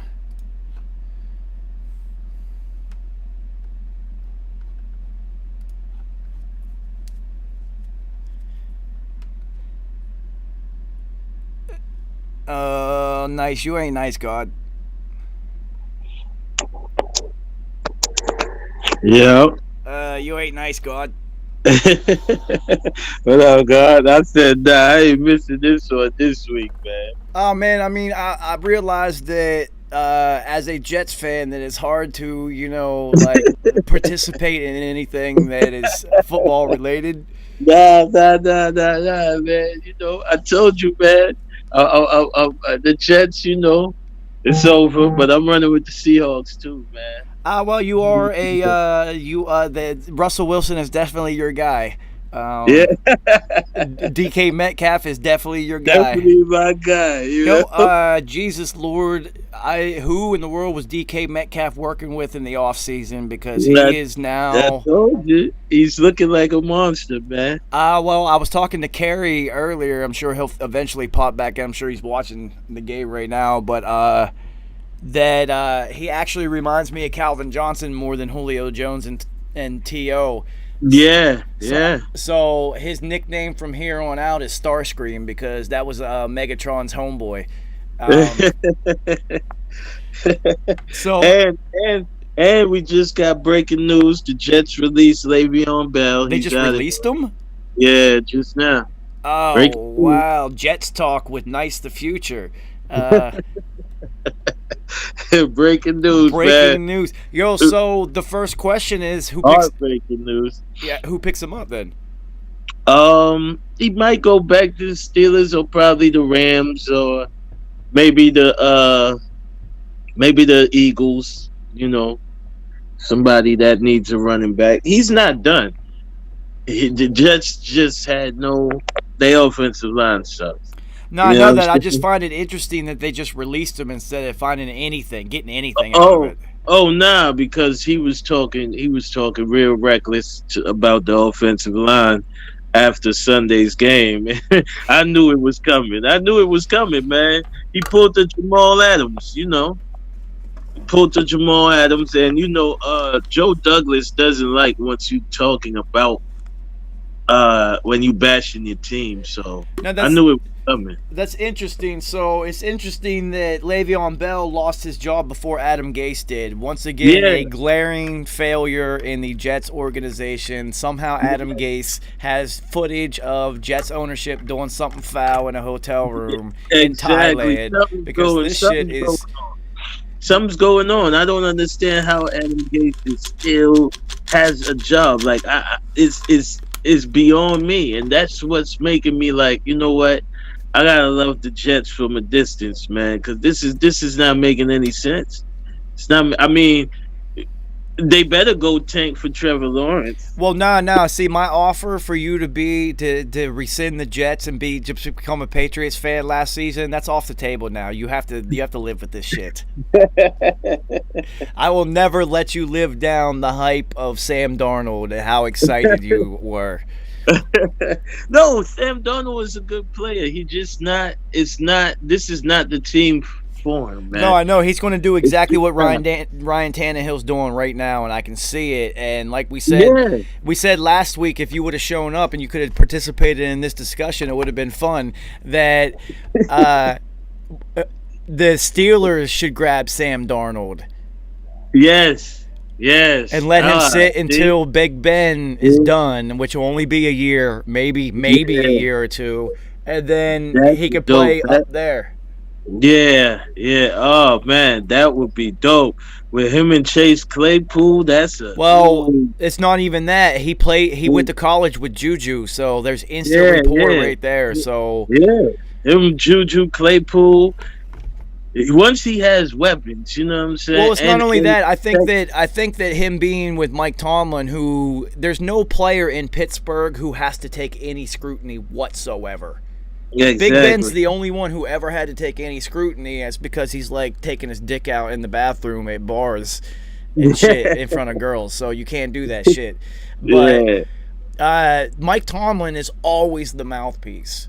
Like, it's never on the players ever. He's always the one to be like, no, I fucked up. Fuck that shit. We're going to do better. Like, so Sam Darnold can do well there because it's not New York where everyone's looking at you like, boy, you suck. Adam Gase is a genius. You suck. And it's just like, it's a great. He needs to leave that team. Like, he need a fresh restart, like a Drew Brees type of thing. Like a you know, he need a different location, man, and a better coach. This Adam Gase is he's a terrible coach. All right, so let me ask you something about Adam Gase. He said this week that he's interested or that he's contemplating giving up the play calling duties. What does that say to you? Please do. No, see, you're talking as a Jets fan. See, you have to look as a football head and not a Jets fan. You just want him to give up the play calling duties because he sucks. What that tells me is that Adam Gase is trying to pass the blame off onto somebody else. Of course he is. He sucks. So what else he gonna do at this point? And he don't want to get fired. So that was actually a smart move by him. Adam, throw it on somebody else. Adam on the Gase. He is on the Gase, everybody. He is the worst coach in the NFL right now. All right, so you just missed a good topic that it would have been awesome if you would have been here to talk about, but I guess I'll rewind it a little bit because I do want your opinion on it. So Dan Quinn, we all knew he was going to get fired. That's we knew that was coming. So the question that I asked Carrie is who fills that spot? That's a tough one. That one remains to be seen. I mean, it's not a lot of coaches out there right now. All right, so let's not go with who could fill. Yeah, see, Carrie, I have to catch up nice on all the things that we already talked about because he's always late. So, like I said, me and Carrie had already discussed it, and let's not go with who will fit there. Go with who do you think would be a good fit. And what I said to Carrie is Josh McDaniels. Oh yeah. Josh McDaniels is a good fit. All right, so here I'm gonna Cliff Kingsbury would have been a great fit. No. I'm going to get you to stick on Josh McDaniels even more. What if Josh McDaniels, since Cam Newton's only on a 1-year contract, takes Cam down to Atlanta, back home to Georgia, with him? Ooh. Yeah. See, you like that? Ooh, that's a mean. Oh my God. That would be awesome. Because Matty Ice needs a change of scenery as 100%. So where do you think Matt Ryan goes from here? Matty Ice can go. Where could he go right now? I mean, if the Jets don't get Trevor Lawrence, they should grab Matty Ice. It's always. I shouldn't even ask you because it's always the Jets with you. God damn it, yo. Listen, nice. I thought you said you wanted the Jets to improve. Yes. Or the Giants. You just need to be focused on Trevor. That's it. Matty Ice can go to the Giants as well. Yo, so, yeah, I mean, no, that would be nice. Realistically, the best fit it would be San Francisco, back with Shanahan. Oh yeah. Because Jimmy G is not working out there. It's not. Now you can see. Yes, the Patriots system does allow quarterbacks to excel if you're in that system, possibly. Yeah. But it just doesn't work when they leave. You can't put it all on them. They keep thinking that you're going to be Tom Brady Jr. when you come out of New England, and it's just. Yeah. We discussed it. I mean, even Jimmy G, he was always injury prone. I know he looks like a quarterback. If you were watching a teen, like an AMC teen movie on football, he looks like a quarterback. Yes. A magazine cover. Yeah. But he doesn't play like he does not play like a quarterback. So, I got some news to break to you, nice. Earlier, I saw that the Jets were looking to trade Le'Veon Bell. They just dropped it. We literally just talked about that breaking news while you were gone. They just dropped him. So they're gonna have 380-year-old Frank Gore be the running. They'd rather him be the running back than Le'Veon Bell. So Kerry, Le'Veon blast him. That's why he blasted the O-line after the game, and I knew that was coming. I knew it was coming. Le'Veon rung the bell. It's over for him. Yeah. Like he's a Navy SEAL. It's over for him in New York as a Jet. So, Kerry, the real question is, where does Le'Veon go from here? Well, it may not be too late to join Tom Brady in Tampa. Yeah. Shady's Right. hurt too. Ooh. Yeah. He's someone who wants to be on a team like that. He wants to be with a front runner. So Wow, that would be awesome. Yeah, that would and be. then that bye would be- Shady. I mean, or keep Shady, whatever. But that would be ridiculous. That definitely would be. Wow. But I think the Rams Indianapolis gonna go Colts. after him. I think the Rams gonna go after him. The Colts, the Eagles. You know, teams that really that really need a running back right. he wouldn't want to fuck with the Eagles. He's only looking at teams like who's gonna make the playoffs. So the Colts make the would be in playoffs, play. yeah. The Rams could be in play. Yeah. Look at the Chargers. The Chargers could be something because Josh Kelly's just not getting it. Justin Jackson's doing it. I don't know how long Eckler's going to be out, but Yeah. Here, I got a wild card for you. Seattle. Yep. Come join. Sure. Come join my Sure. guy Sure. Jamal Adams, man. Come on over. Yeah, he does have a Jets friend there already, but I don't know if Pete Carroll would want two of those assholes in his locker room at the same time. Yeah, he would. You saw him doing Pete don't the care. electric Pete slide don't in give a the shit about locker room. that. You saw him doing the electric slide in the locker Pete room. don't care after the about victory. Well, what about Green Bay? I know they have Aaron Jones, but who do they have besides Aaron Jones? Yeah, Green Bay Mark would Williams. And then they got that rookie kid, AJ Dillon. See, so that's when you have to think about teams that would actually fit, and you're right, Tampa Bay fits because Shady is hurt and old. Mm-hmm. Yeah. So what's the other? Fournette keeps getting hurt. So You keep getting hurt. You can't rely on him. So then you would only have Ronald Jones, who got his first 100-yard rushing game just a week ago. Yeah, his a week first. ago. It's his third year in the league. So yeah. Tampa Bay. Yeah, that's an interesting. I would be fit. calling if I was Le'Veon's agent. I would be calling Tampa Bay right now. I'd be like, listen, Yep. you're taking league minimum. What's good? We ready? Yep. Tom Brady's already on the phone with him, talking about, listen here, homie, you can smoke all you want, but we ain't doing no mixtapes until after the season. No mixtapes, no rap until the season is over, until we win this chip. No, that's an interesting fit. That'll be real interesting to see where he goes because literally he gets cut in the middle of us talking about this shit. That is fucking hilarious. Right. Somehow, another Jets personnel lost their job before Adam Gase. This shit Before is Adam incredible. Gase. This shit is Yes, incredible. Adam Gase got some kind of secret that we don't That's what I'm know talking about. about. He got some shit on the Johnsons. He got Yeah, something. he He said they put some in that baby powder. Yeah, I mean, they probably all sniff blow together when he signed the contract because I don't understand how this man is still keeping his job. And then Johnson said he's a brilliant offensive mind. Yo, I can guarantee you that Adam Gase was sniffing coke off the Johnson's dick because there's no and he filmed it and like Yeah. Right. shit is crazy. I don't know. I don't know. Yeah, it's something, man. I really think he did some drugs, you know. All right, he so did some drugs. speaking of Le'Veon Bell and his old teams, it'd be awesome if he went back to Pittsburgh, but that'll never happen.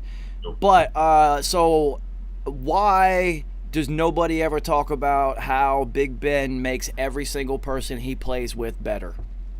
No one's ever said that. And every single receiver and running back he plays with is a fucking rock star. Especially when it's a new toy.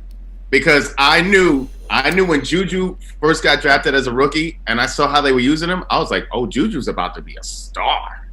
And you can tell immediately. And then this kid Claypool, they thought it was James Washington. They thought it was Deontay Johnson. In game one, I was like, this kid Claypool, crack the lineup. He's gonna get the game, baby.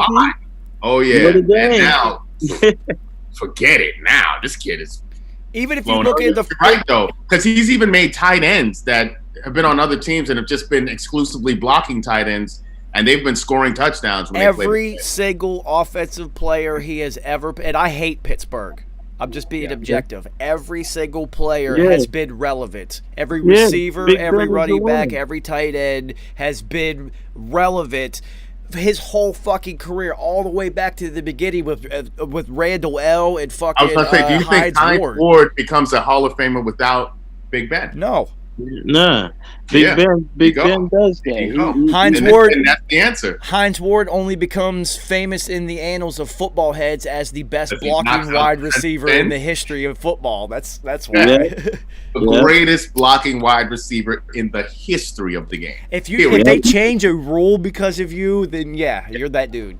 You're that dude. So, dude, it's every single player. It's like Martavius Bryant, Antonio Brown. Dude, it's just they disappear after they leave Ben. Santonio Holmes. It's just there's so many of them, and I keep thinking I'm just like, Big Ben really is one of those players that makes everyone around him. He's better. Tom Brady, Aaron Rodgers. I can play with anyone, and I don't give a fuck. That's crazy because you never really even think about that with him. Mm-hmm. Yeah, same thing. So if you think about it, because Flea just said it, that Hines Ward, Big Ben played with 2 wide receivers, switched to quarterback, switched to wide receivers, and made them both relevant. Yeah. Like household names. And Hines Ward will get into the Hall of Fame because he does have that. Absolutely. He has 2 rings and that Super Bowl MVP, and that basically locks it in. And you are the best blocking wide receiver in the history of the game, so you should be in there. I mean, he had multiple decleaters. I mean, highlight decleat on D ends and linebackers, not defensive backs, D ends and linebackers. Yeah. Mm-hmm. He's a football player for sure. Definitely. So the NFC East is the worst division in football history, yes? Yes. I agree. Yeah. I mean, it's crazy. You lead the division with 1 win. Now, you know what's even worse is now that Dak is done for the year, this is literally the worst division in the history of the NFL. Oh, yeah. One of these teams is going to get a playoff spot. This is terrible. Yeah. They're going to just roll the dice at this point. At one point, they just could all meet up and play CeeLo. Now, here's what I'm interested to see. I still see Dallas coming out of the thing. Oh, yeah. Dallas. Because don't sleep on Red Rocket. Red Rocket will, even though he will throw it to the other team, he'll throw it downfield, and they're gonna really feed Zeke now. And their receiving, their offense is retarded, but it's just like it just doesn't matter because their defense is atrocious. They are. But you see Philly turning it around. So I have a proposal. Do you think the NFL they could do it only because of the Roni? So the NFC East, they just have an all-star team that represents them in the playoffs. Just get all the best players from the NFC East and put them on one squad and give them the playoff spot. That would be cool, but they'd still get smashed. Like, who the fuck's going to be the starting quarterback? After you said Giants defense, I was like, would any Giants players get in there? You can use Giants defense. I was really questioning. I was like, your defense collectively have been doing pretty good, though. They actually have been. Well, especially because Danny Donuts keeps giving the team short fields to play with, man. The defense is even better than it shows on paper, which is crazy. At this point, give me crab legs Winston. If I'm gonna have a quarterback who's just gonna give the ball to the other team, at least give me a quarterback who's also gonna make my team score too. Danny Dum Dum can't even do that. Yeah, at least have a quarterback who's going to have snacks after the game. You know what I'm saying? Good snacks. You know what I'm saying? We eating. Have me a quarterback who's going to be tailgating with the fans before the game, and then come in the game. Yeah. Oh man. So what do you think? What do you think about Carson Wentz? What's up with this dude? I mean. Carson Wentz need to be healthy, and he need to change the scenery. A lot of quarterbacks need a change of scenery. I mean, that coaching staff is really good there. Right. And you have like this is what you have. You brought it up in any given Sunday situation where you have the quarterback who's really smelling himself. He really feeling himself, changing the plays. Yeah. And so he just feel like he's above the squad. Yeah. And you have no ring on your finger that you earned.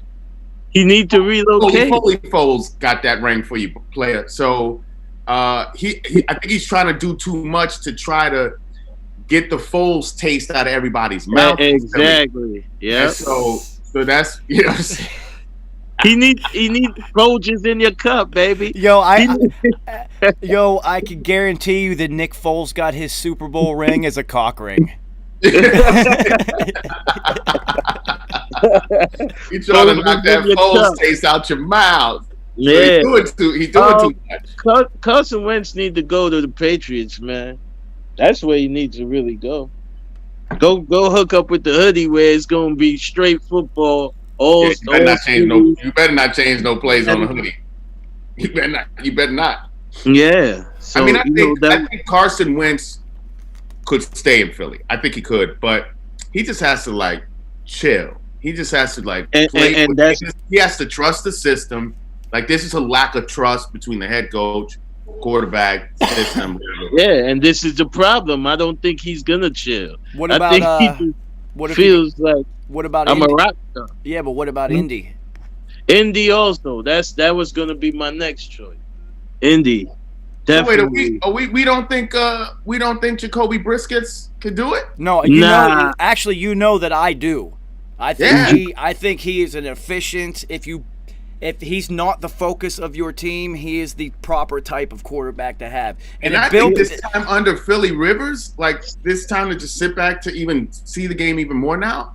And they have a dope running game and a great line. And an awesome defense. This is a team that's built for Jacoby Briskets. Absolutely. Jacoby Biscuits is not my guy. Whoa! You have someone who's not your guy. Yeah, Nice does not like those biscuits.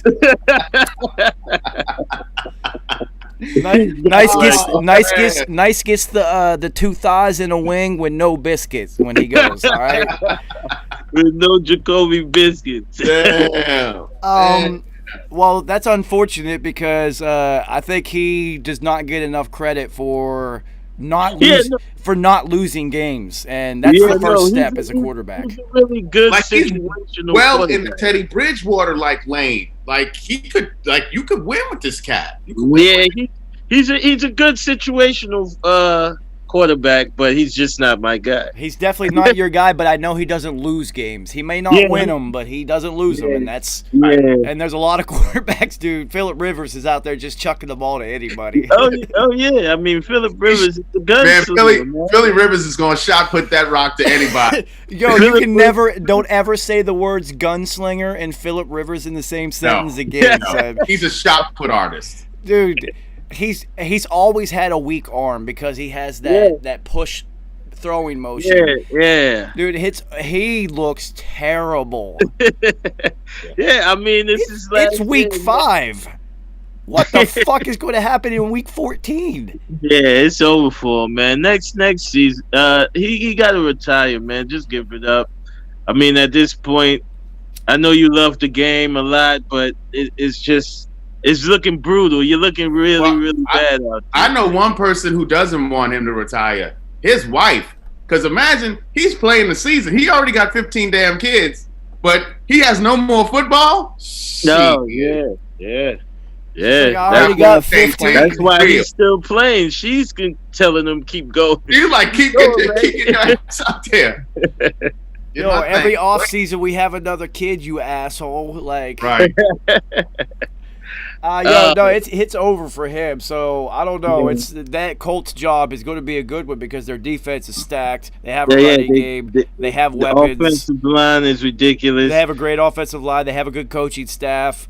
Jim Irsay will give you whatever you need, I guess. So I mean, after he takes his couple toots in the bathroom, he is insane. But Frank Reich is a coach. Really like that dude as head coach. Respect that cat. And we talk about, man, we touched on it earlier. Fucking Justin Herbert. Oh. The Chargers are just, they are the bad news bears. The Chargers could easily be undefeated this season. Yeah. And he faced GOATs. He faced GOATs. He faced Tom Brady, Breeze, Mahomes. Like he's like, and he was in every game. He put up the third most yards, passing yards for a rookie in the first 4 games. I want him to keep They losing. don't have an offensive line. Yeah, and he I has want no winning game. I want them to especially keep. without Eckler. I want them to keep losing so they get a good draft position and they can get some weapons around him because that kid is for real. Oh, he's Yeah, for real.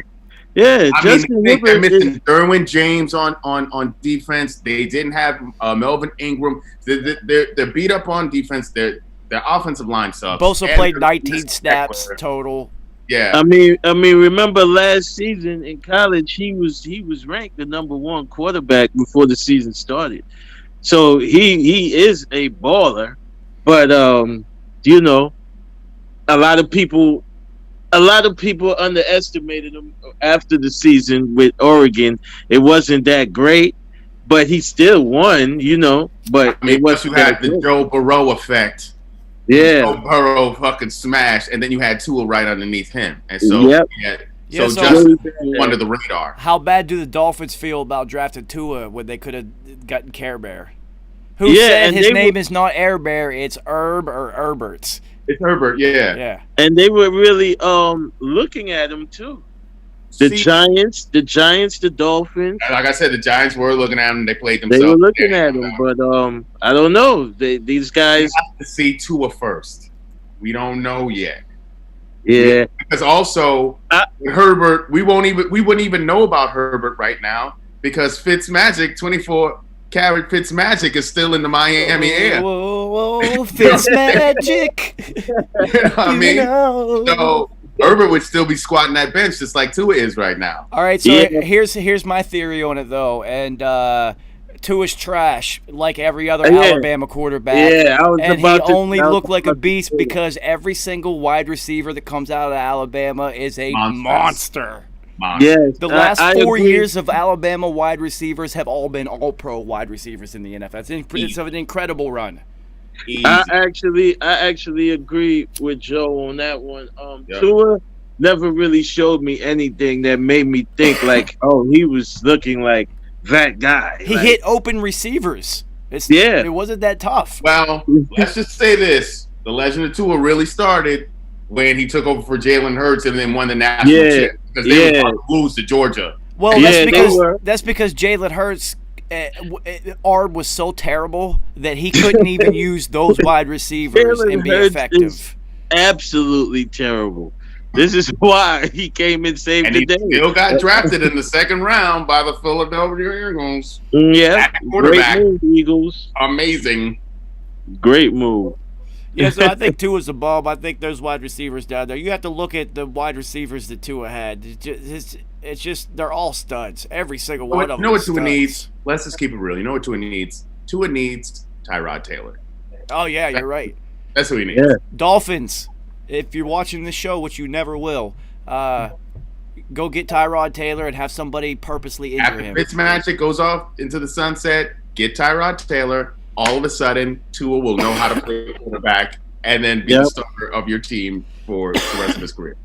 If So you I'm the Patriots, which they are smarter than everybody, I am hiring Tyrod Taylor as my quarterback coach immediately, right now. Absolutely. Every single quarterback under his tutelage is going to be a superstar. Yeah. Without fail. So Joe Burrow, how many seasons does he last? Because this guy's getting killed out here. Are they He going? said it too. Are they going He to said David it. Carr this kid?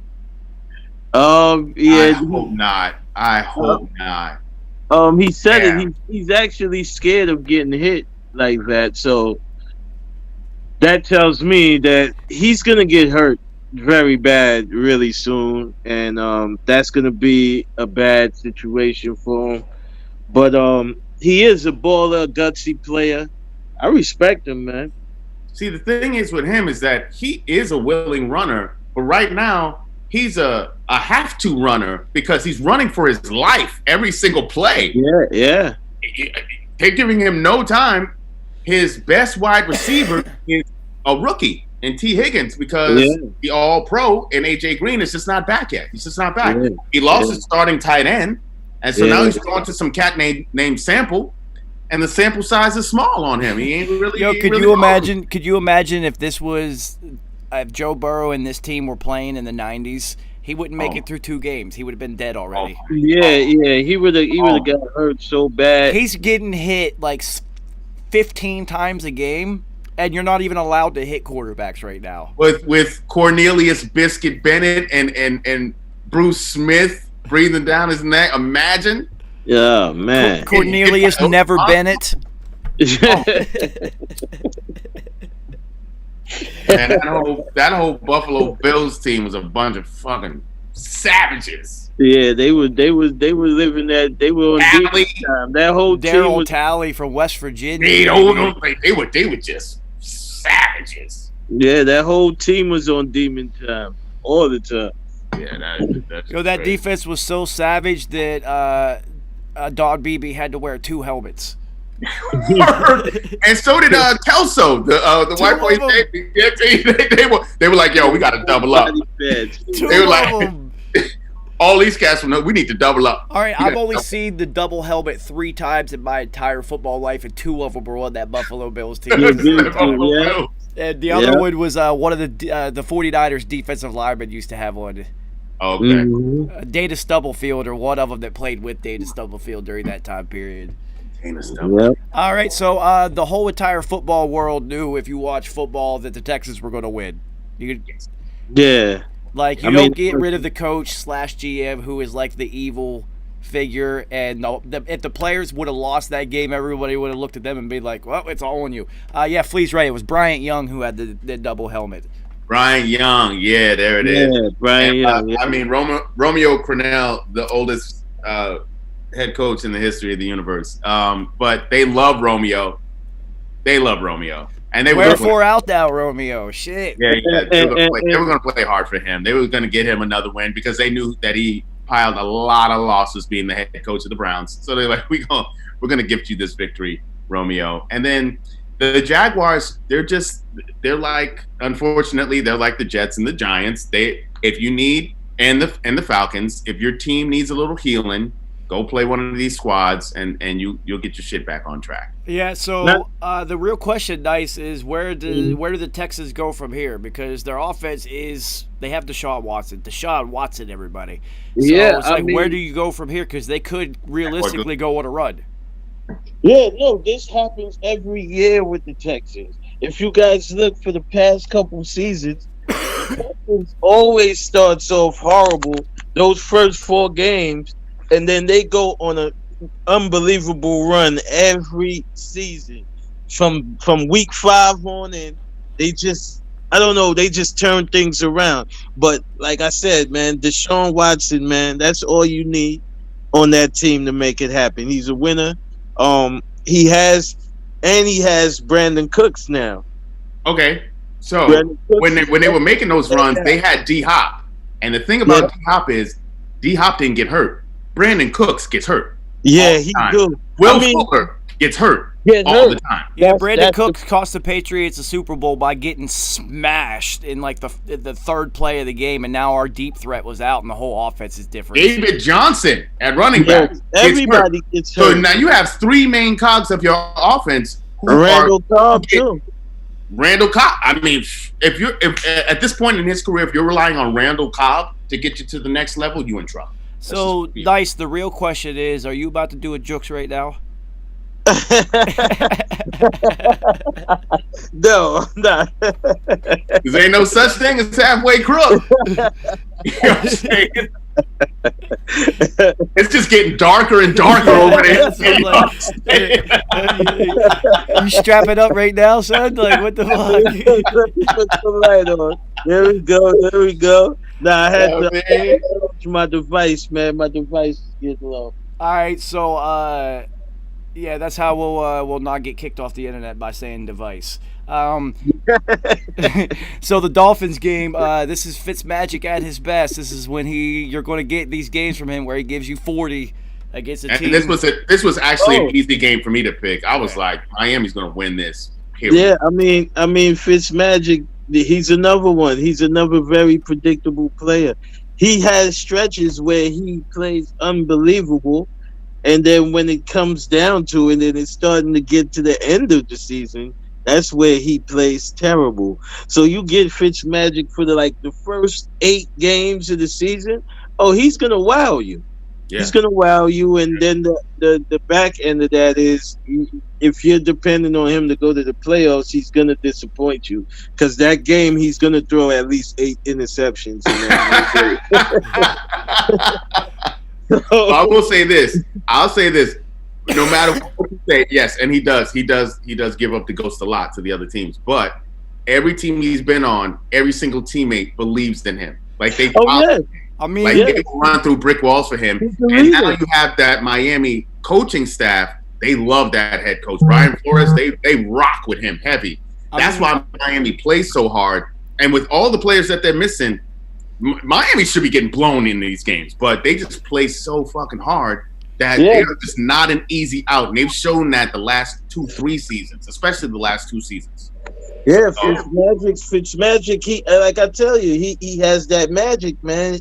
And he's a leader, man. He's a warrior, but I don't know. I think he just runs out of gas. I love it when he throws every interception he throws is another button that's unbuttoned at his press conference after the game, because he's always wearing some crazy silk shirt with his chest hair and beard out, and I love it. His beard just gets a little lower. Yeah, man, because it's like coming down to the end of the season, or a game that has to do with them making it to the playoffs. Do not start Fitzmagic. He's going to disappoint you. He's going to throw at least 6-7 interceptions in that one game. And you're going to be upset, like, wow, this is what we did. No, I feel like you holding on to that time when he was with the Jets. I'm feeling like not only the Jets, the Bills. Like that, the 5 interceptions at one time. Or was it 6? 6. It was 6. Yeah. Yeah. And the Bills as well. So let's talk about a team that Fitzmagic has not played for yet. The Browns. The Browns look like they're for real all of a sudden. They're sticking to the system. Run, play action, pass.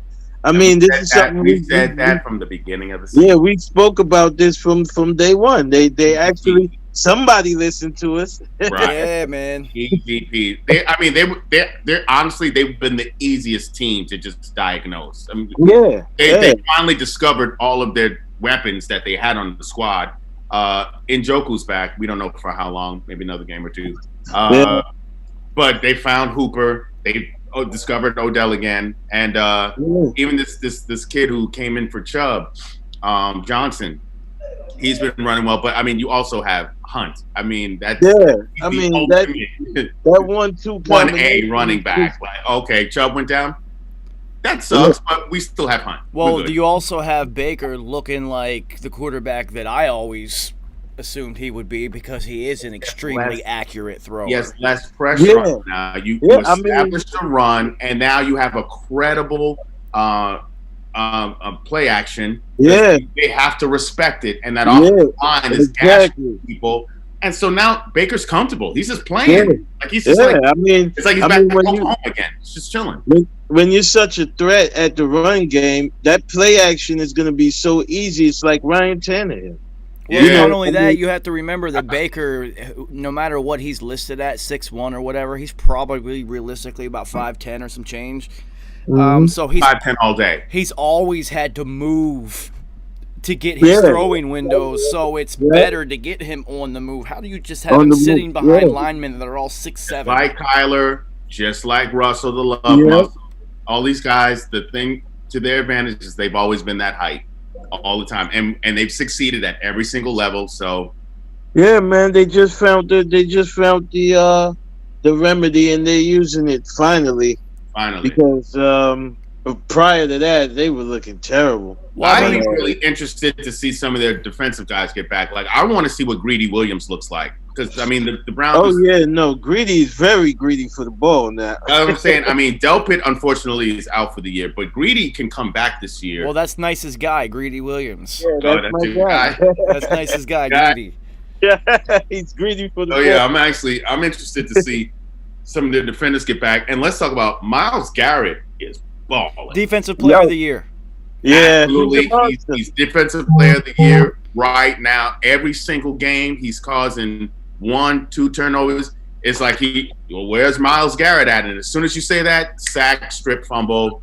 Yeah, he's a monster. I mean, he's humongous. He's a freakish athlete, man. He can do it all. So do they still do player introductions for these games? Because when Greedy Williams comes back, if he doesn't have DMX, Stop Being Greedy. Stop being greedy. Keep it real, brother.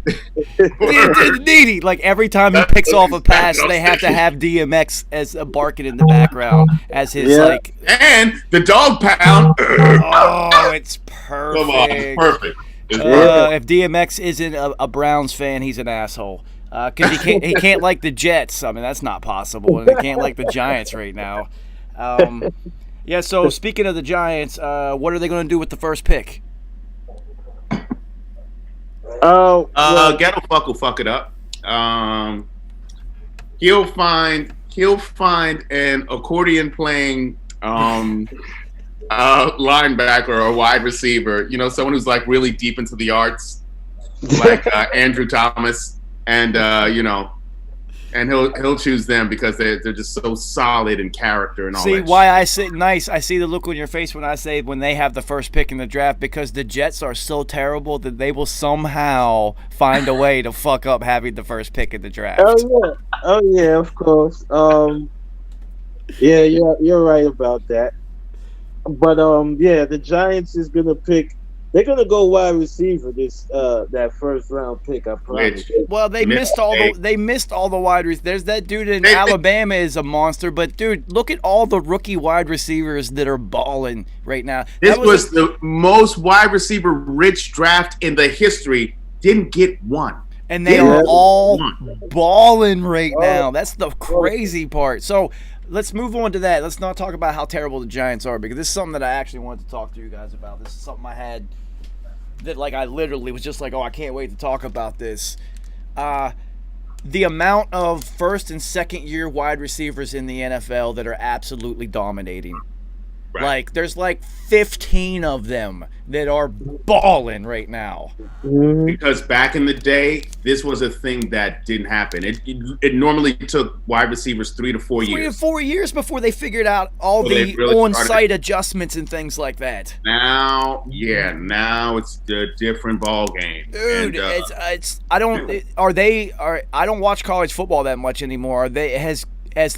As option routes and on-site adjustments crept into college football. A lot of offenses have really gone for more pro style, and actually it's been a twofold thing, because you've had a lot of, well, they don't call them run and shoot anymore. They call them spread offenses. So Coach Rod.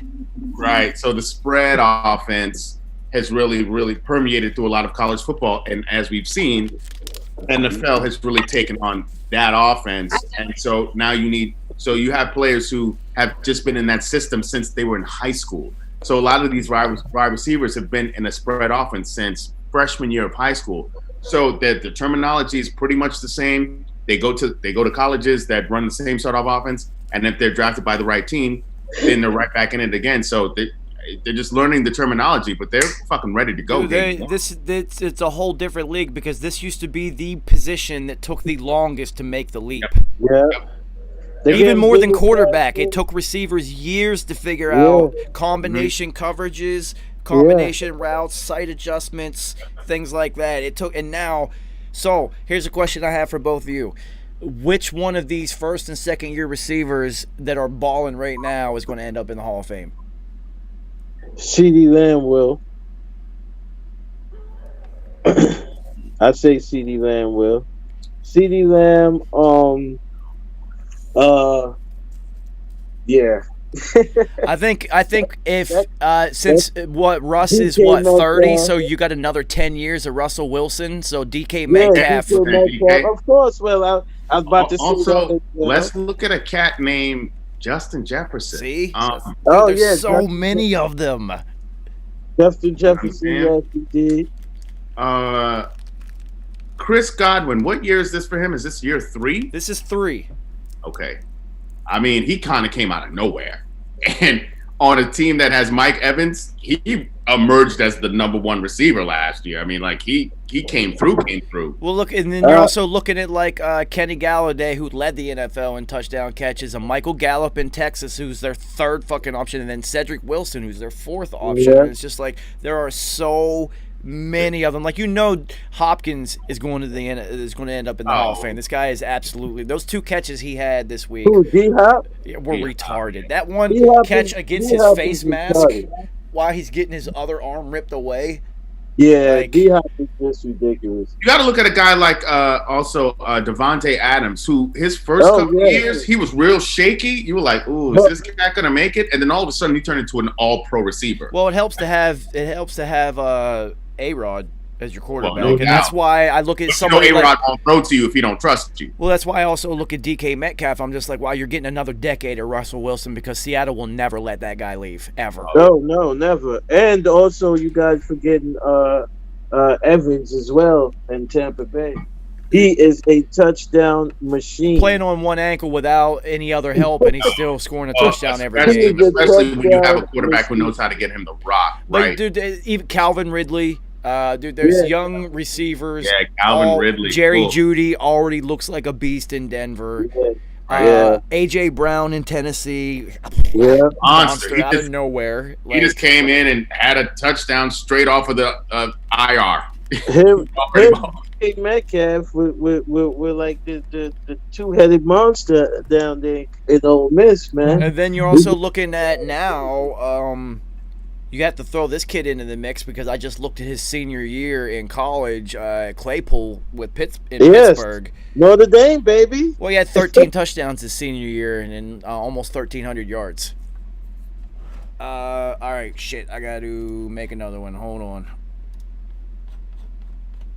1 second, everybody.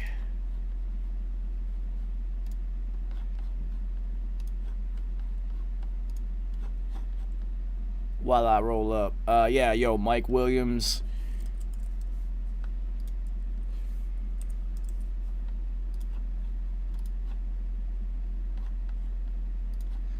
And you're definitely right. The young tight ends are balling too.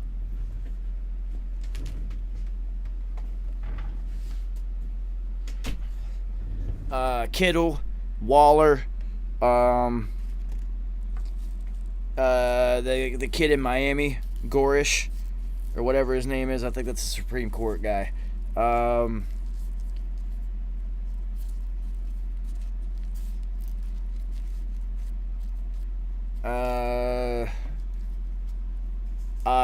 T.J. Hawkinston. That kid is a beast.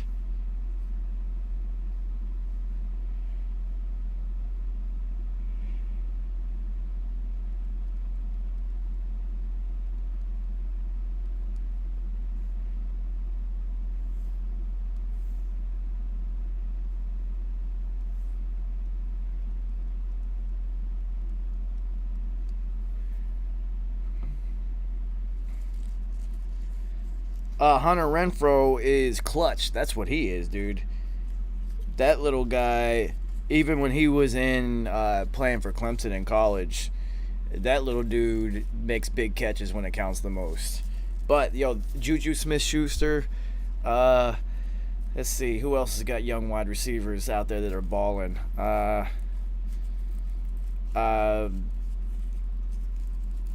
Keenan Allen, monster.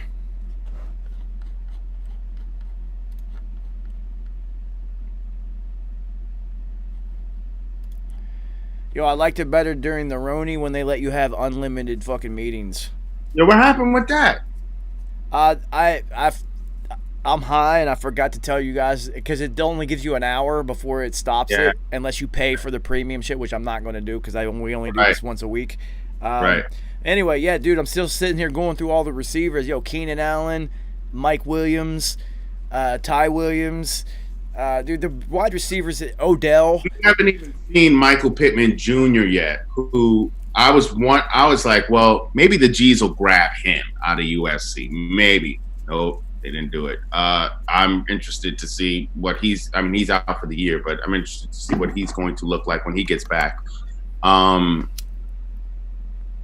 It's interesting that the NFL has always been set up for young, cheap talent as a way to manage the salary cap issues and things like that, right? So only the elite players will last 7, 8, 9, 10, and beyond years because they're the only ones that are worth being paid that much. Because the way the NFL salaries are set up, if you're unaware, people that are watching, is there are experience tiers. So if you have been in the league 8 years, there's a minimum that they have to pay you, no matter what your output is.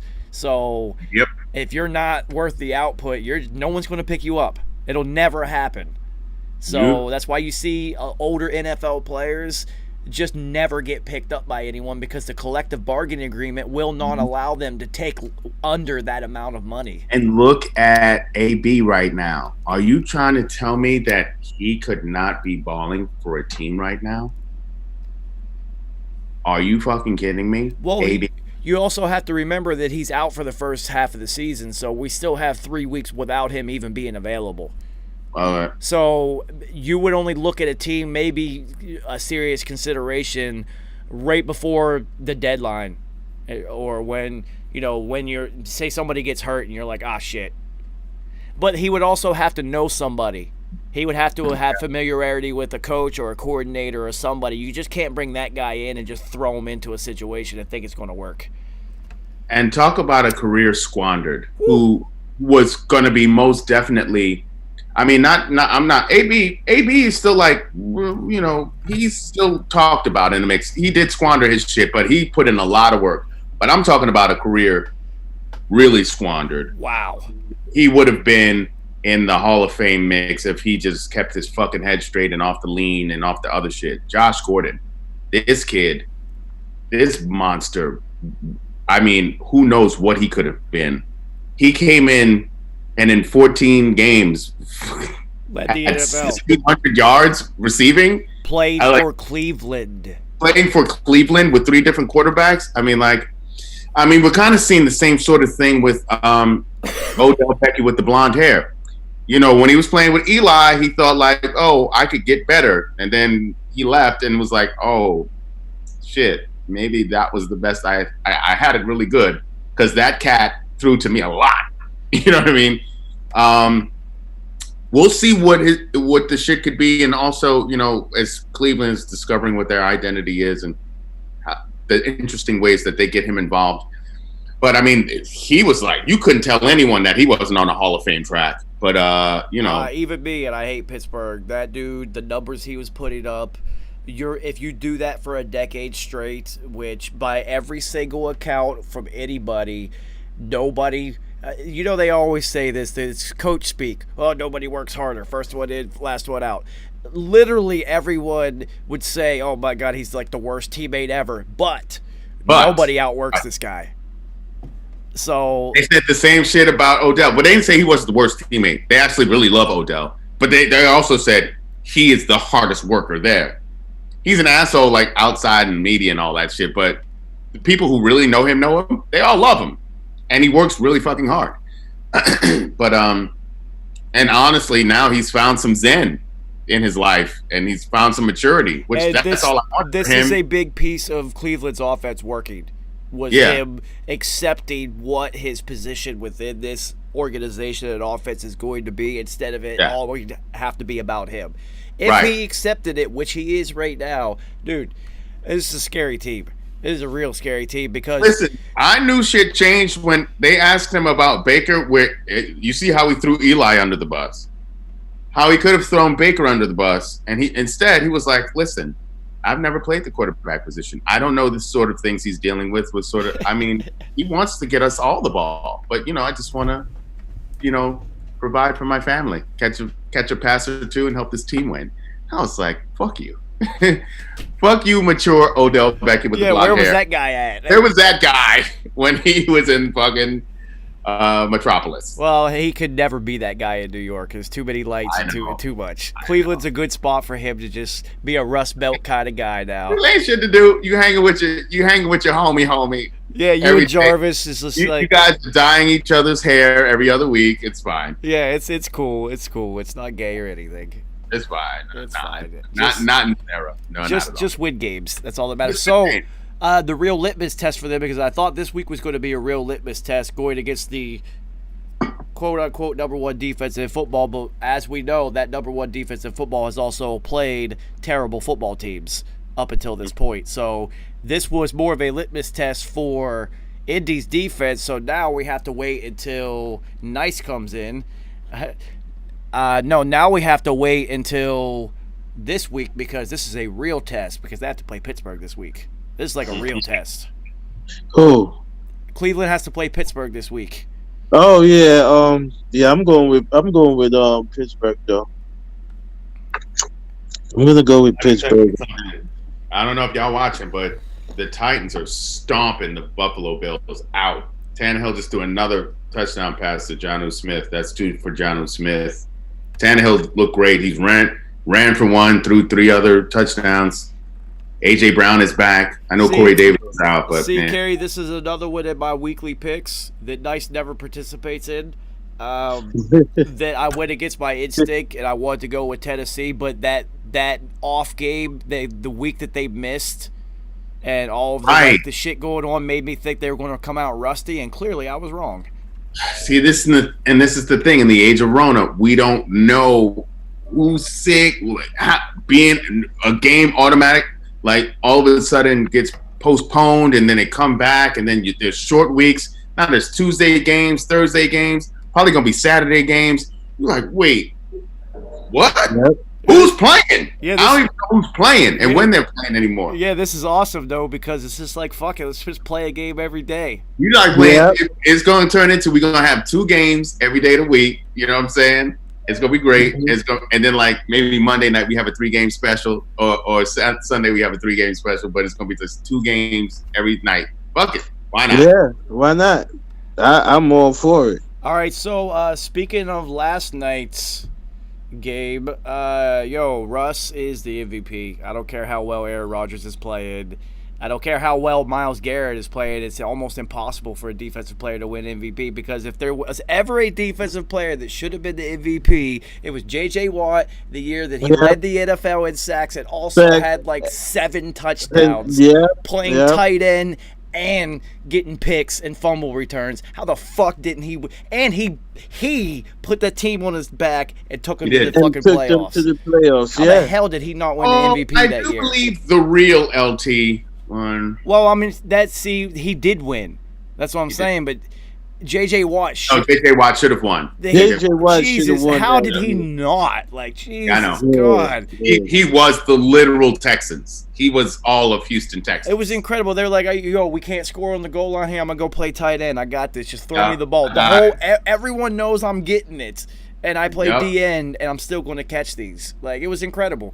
But, so Myles Garrett's out the picture. So Russ, who has never gotten an MVP vote in his entire career, is about to get all of them.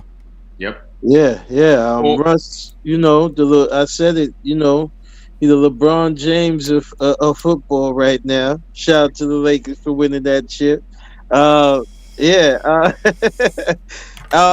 what he is, man. And DK Metcalf, man, just gave him another security blanket along with Tyler Lockett. Those two combinations is very scary. It's a scary. I'll tell you how scary it actually is, because Tyler Lockett is my size, all right? And Russ is so pinpoint accurate that he could put it in the only place that little guy could catch it. Well, now he's got somebody where you don't even have to be accurate. Just throw it.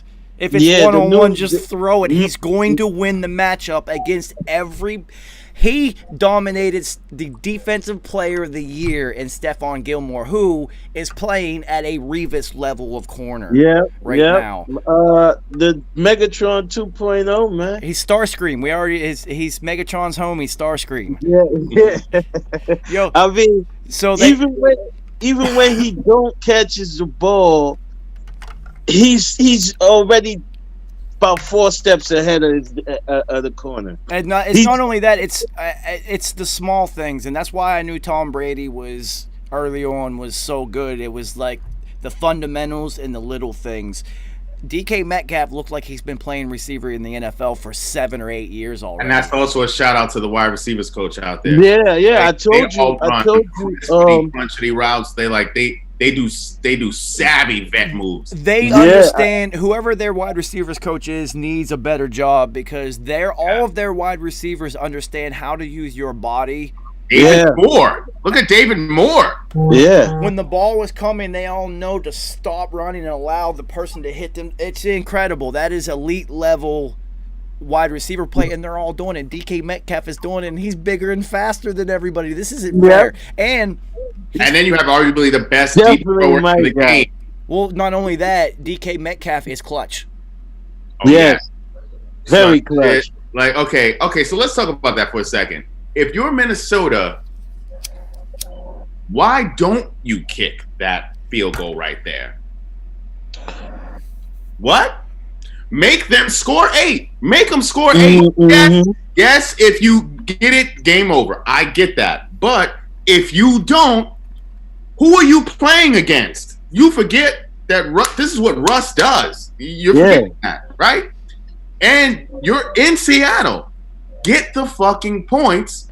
Make them score 8. Make them do it. All right, so this was the worst coaching decision of the year outside of the Falcons players not getting on that onside kick because all of the conditions were against you. Every single one of them. It was pouring rain on a turf field, which means it's going to be slippery. It is a short yard, 1-inch scenario, which means the D-line is all going to submarine the offensive line, and the whole front is going nowhere. And you have your backup running back in who is not a ground and pound running back. And the entire defense knows what's coming. All of the conditions were against Mike Zimmerman. And Kirk Cousins ain't running. The dumbest part of it is if you kick that field goal, which was a chip shot in the dead center of the field, you're going to make that one. It's impossible for you to lose this game. Impossible. Yeah, well, I mean, they just made it possible with that bonehead decision. Mike Zimmerman, he's not usually a coach that does dumb shit like that, so that was really like. It's one of those. It's one of those brain freezes. Every coach slips up once in a while. It looked like when Belichick went for it against Peyton Manning on like the 23. Exactly.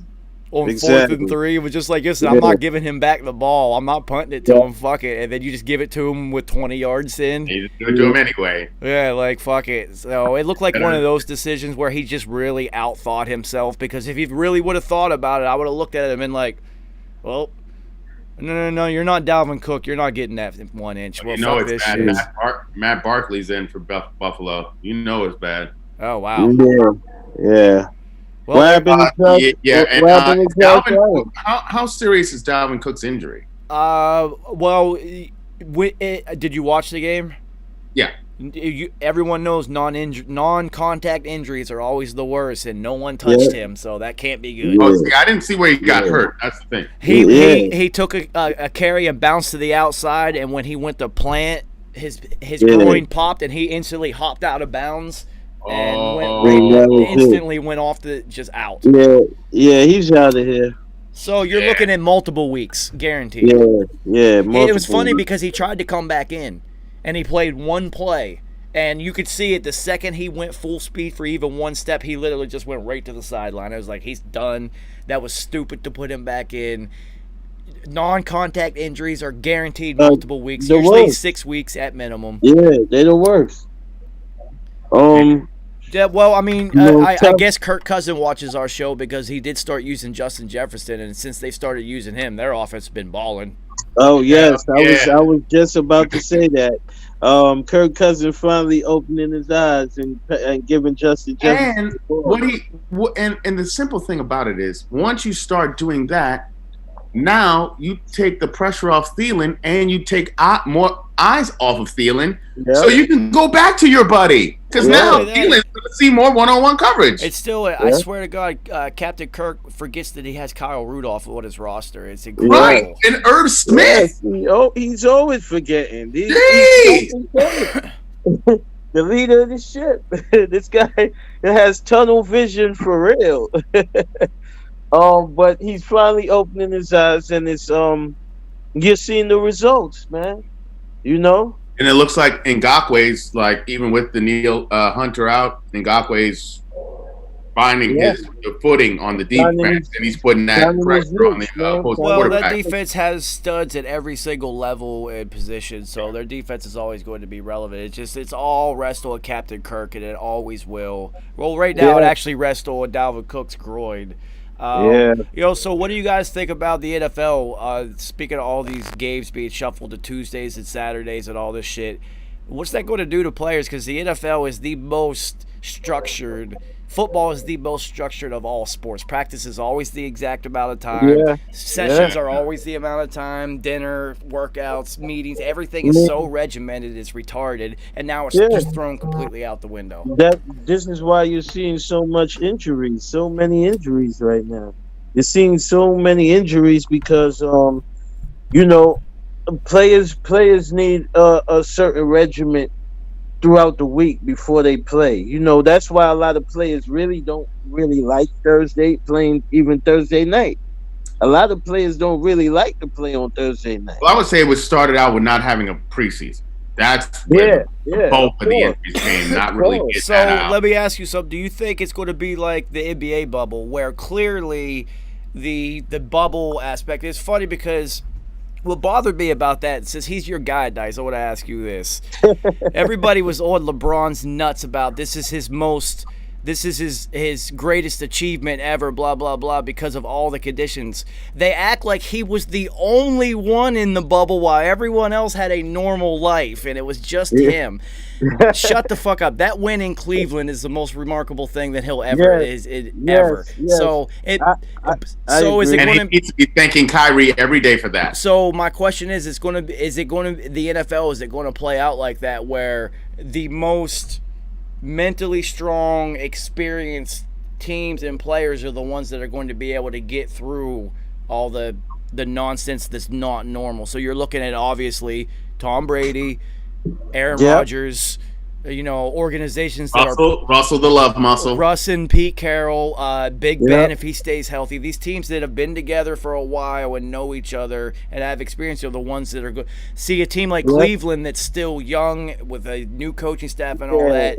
I feel like you keep shifting around shit on them, it's going to start affecting them. Yeah. I mean, Odell and Jarvis have like hair appointments scheduled each week. You can't fuck this shit up, man. The only one who wouldn't, I would say two people who wouldn't bother on Cleveland. That's Myles Garrett and Chubb. Chubb, listen, if I'm in a dark alley, I want that dude to be have my back. Like he is a silent assassin. Like I don't fuck with guys like that. He don't say shit. He just shows up and he does his thing like that. They're not gonna. Realistically, they're not beating the Chiefs. They're not beating the Steelers. They're not beating the Ravens. Well, you see all the weaknesses of the Chiefs, though. Like Kerry was talking. We were talking about early. It's like you can't just keep getting down by 15, 20, 21, 30 and just be like, Patrick will fix it. I mean, you will, because he's just gonna chug it. He has so many weapons. Yeah, but I know. But nice. Here's exactly what happened to them. Is the exact way that you beat them. If you're going to come from behind, your defense has to make stops so you can come from behind. And their defense could not stop Vegas at all. They just kept scoring on them. Yeah. I mean, that's what you have to do. You have to shoot it out with them. Well, there's a bunch of teams in the NFL, realistically. You saw Vegas can put up 50 on them. Tampa Bay could do it. Green Bay can score that much on anybody. Atlanta can put up 50 on anyone. They just can't win. Seattle could Seattle, Dallas, if Dak was healthy, could put up 90. They're just going to give up 93. So, Yeah. I mean, there's a ton of teams that could just put up an absolute ton of numbers in the NFL now. And it's funny because you would think that it would take more time because of the Roni for the offenses to come together. But the defenses are absolutely sucking this year. Yeah. Yeah, and this is why I said, the Ravens is in the best position to dethrone them. They are. They have everything. They have all the tools to make it happen. But I don't. Lamar Jackson, I think he gets mentally. He gets a mental blockage when he plays the Chiefs. He just doesn't look the same that he played against every other team in the NFL. Well, I think he's tried to prove that he is a quarterback. Exactly. And instead of just playing the game. Of course, they were my Super Bowl pick, but now that I'm looking at the way the rest of the league is playing, like, whoever wins the Super Bowl, you're going to put up 50. They're putting up 50. Like, it's all offense this year. It's going to be the defense your defense is just going to have to get you a sack when it counts, and maybe a turnover, and that's it. A vital stop. They got to get a vital stop when it matters, and that's what's been going on so far. Because the Colts is the number one defense in the league right now. Not anymore. Not after that game. Oh yeah, not after that game. Exactly. So here's another thing I wanted to talk to you guys about.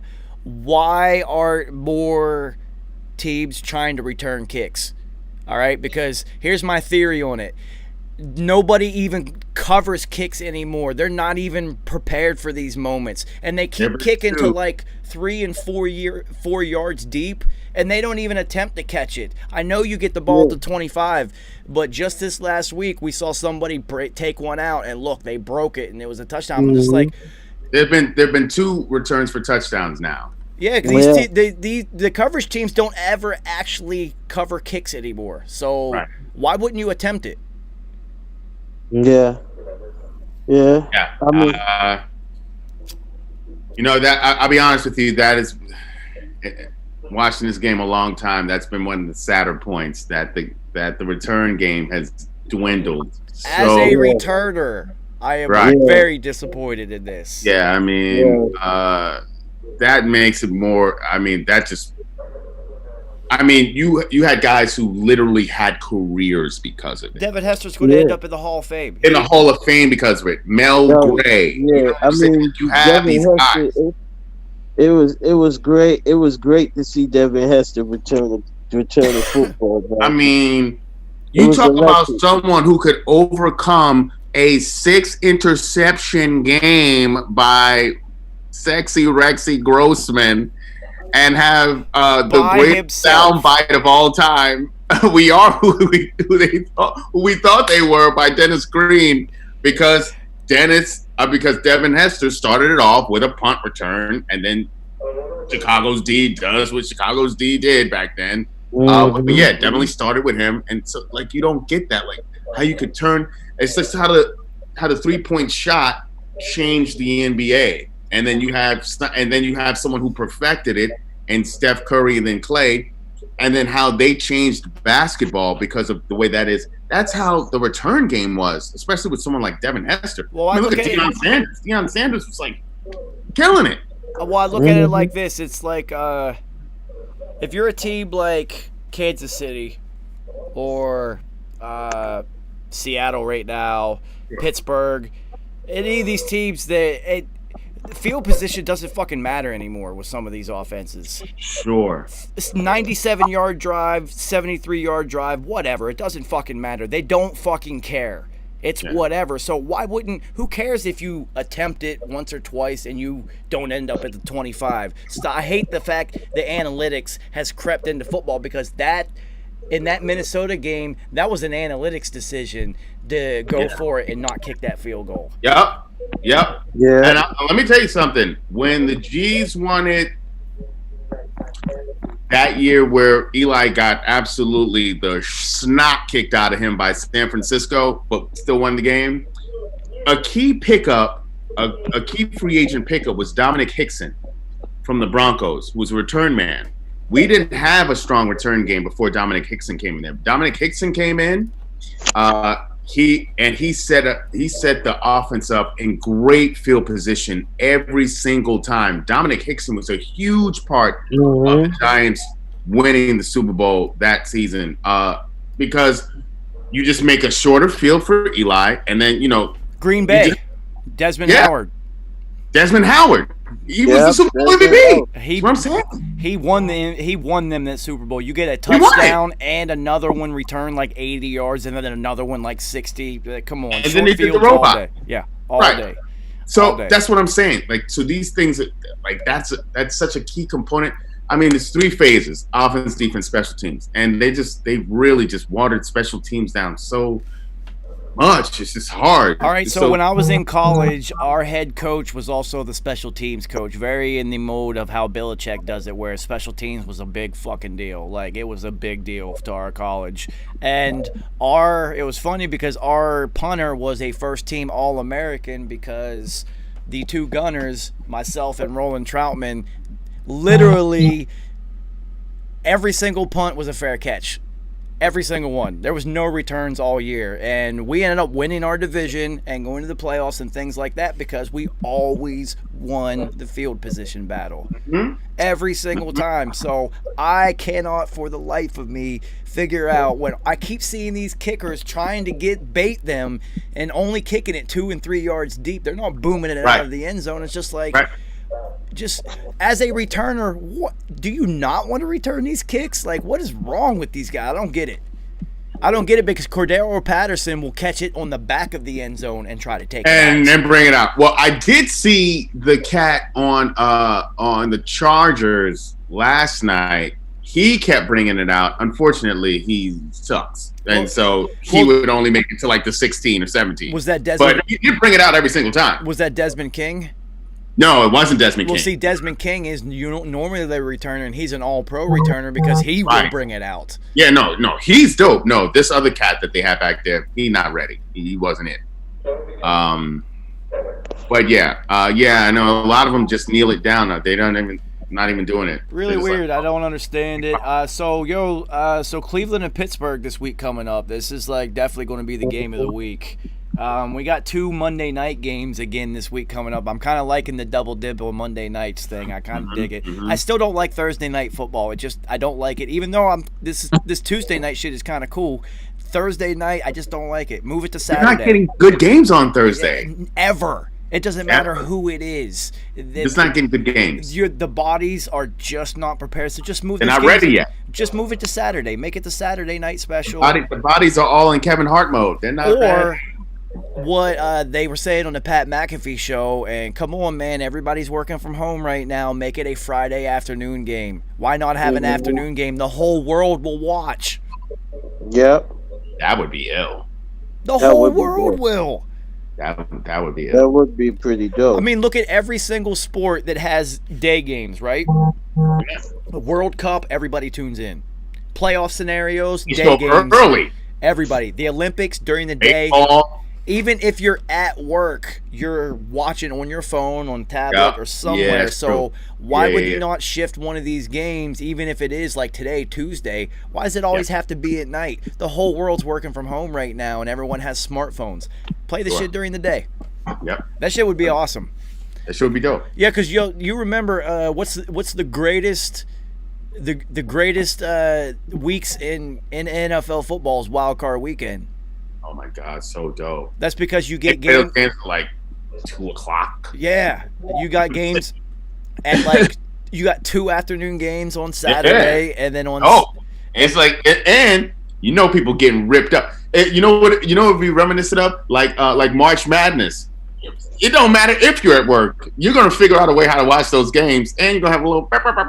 You know what I'm saying? And especially because the college football was in bowl season, so there's no Saturday games really. So you got those 2 afternoon games in the Saturday where everybody can tune in during the day, and then on Sunday you got the noon and the 4:00 game.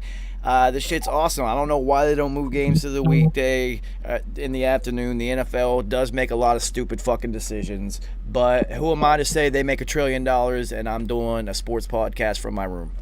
They do. And Nice is making jokes and busting moves. Right.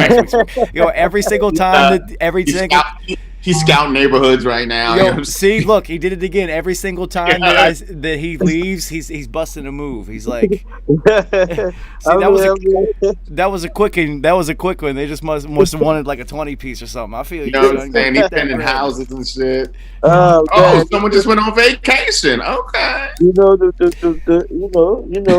grind on Scott. You know how it goes. It is holiday season coming up, Carrie. You already know. It's holiday. Going to the Hamptons this weekend, huh? Okay. A lot of boxes left on porches during this time of year. So. Straight up. Cars being bought and things. Bills got paid. All right, so let me see if I got anything else to. Let me bring. I was looking at this week's schedule coming up, and it's one of those things where a lot of the games are trash. The interesting game now is Houston and Tennessee because we don't know what Houston really is with Grandpa head coach and the freedom the freedom of not having Bill O'Brien as your GM and overlord. Well, I think the bad scientist. With having Grampy see, this is why you always love to go to Grampy's and Grammys because you did what the fuck you wanted to. It's like whatever. I do what I want. Oh, you're right. That's what Deshaun and them is going to do what they want. I bet you they're just really doing whatever they want at practices. That offense is going to be wide open. They're going to have lots of fun, man. It's going to be lots of fun in Houston right now. Yo, they're listening to Juicy J during practice and shit. Yo, Think about it. They don't have a GM. They just have Romeo as the interim head coach. So they not worried about their jobs. They got their jobs. They like, fuck it. Ain't no one taking our jobs. They're not taking my job. So they're just going to do what the fuck they want. Have fun. Yo, so what do you think J.J. Watt said to Bill O'Brien in their argument? You're not letting me drink my 6-packs before the game. My 6-pack of Bud Light. Fuck you. You know what I'm saying? They never should have hired you. Yeah, man. I mean, he's telling them that, listen, you're not putting us in a position to win, man. And Bill O'Brien, it's just actual facts. He was not putting them in position to win. I know what he was saying. He told him. Remember when we were up 20-3 on KC last year? He said, "Yo, you're not nicest guy, Bill O'Brien." Yeah. Yeah, Dusty, not nicest guy. So you gotta get the fuck out of here. So Cincinnati at Indy. So you're looking at Joe Burrow taking about 37 sacks in this game. Oh, yeah, against the second best defense in the NFL. Pretty much. This is the first week I'm going to take Indy to win. Yeah, Indy's going to win. They've gotten me twice now. I took him in week 1 and I took him this week, and they've gotten me twice. I did not take him this week. You know Indy's going to win that game. So the Falcons, do the Falcons pull Houston now that Dan Quinn and the evil Russian cosmonaut are both gone? Do the Falcons just blow out Minnesota this week? Because Minnesota's offense is looking all right, but Dalvin Cook. So here's the problem with Minnesota. Minnesota's fucking bipolar as fuck because you don't know what the fuck you're gonna get from them. Yeah. And now with Cook out, I don't like Madison. Is he gonna get some yards? Like, is he gonna luck up into some yards? Like, is Kirk Cousins gonna regress again? Like, what the fuck are they gonna be? They're the hardest team to diagnose because you just don't know. And then the Falcons are just. Does anybody remember Raheem Morris as a head coach? Oh man. No. Yes. For the half a second that it happened. Yeah, for Tampa Bay, correct? Yeah. So it's funny. It's funny when you do an interim coach. It's always somebody who has head coaching experience, no matter how terrible they were. There's always somebody who has head coaching experience. They never answer like, nah, you know what? Like, if for some reason they would get rid of Bill Belichick, and you know Josh what? McDaniels wouldn't be the interim head coach. It would be somebody who had head coaching experience. But Josh McDaniels does have head coaching experience. You know what? Yeah, you're right, but here's the thing. and the guy who always takes over is always a player's coach. Yeah, the players always love him.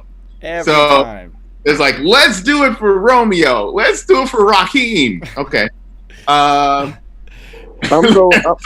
Radio Raheem. Radio Raheem. So I would in this instant, I would then go coaching, and I would say the coaching of Minnesota is better than the coaching of the Falcons. So. Yeah, I'm going with Minnesota. Yeah, me too. But it's just funny because Atlanta, it's like in these situations, the players don't even have to play as a team. They're all balling for contracts and positions somewhere else. You know, but Minnesota just better right now. So we got Denver at New England. Is Cam back already? He should be. I think everybody's testing negative and all that dumb shit. So Him not being back, I would still go with New England. Yeah, me too, because Denver's quarterback situation is absolutely atrocious. They're on their seventh string quarterback at this point. Their entire wide receiver core is out for the year. They grabbed the dude that was at the local bar right outside the stadium. Yeah, how many Vince Papales are out there right now? Yeah, you know what I'm saying? Then we got a absolute dumpster fire. How are they charging $50 to go watch this game? The MetLife people are fucking assholes. How are they charging $50 to watch the Redskins at the Giants? He said a dumpster fire. Well, I mean, there is not going to be a whole lot of offense put up in this one. Here's the thing. This is the first week that I will have this much confidence in picking my squad to win. Oh yeah, the Giants is gonna win this game. We should, but Danny Dum-Dum, he loves to give it to the other squad. And let's remember, and for as terrible as Washington's defense has been, they are loaded with former Alabama defensive players, and so they do have. And they got Chase Young as well. I don't know if he's playing yet. Is he back yet? It doesn't matter. No one's watching this game. But they have Landon Collins. But you know, the only thing here's why I say the Giants have the advantage. Landon Collins can't cover anybody. Here's the real question: are you even going to watch this game? I highly doubt it. Exactly. So let's move on. I mean, I watch football. No, I must say one thing about the Giants. That wide receiver they got is pretty good. I'm saying. Like Slayton could actually be a difference. He's pretty Evan good. Ingram actually got it rolling a little bit. And here's an interesting thing: Devontae Freeman looked good, even though it was against Dallas. But I think they're going to start using him more, and that could be something that will be advantageous. Are we still talking about this game? To the defense. Don't hate.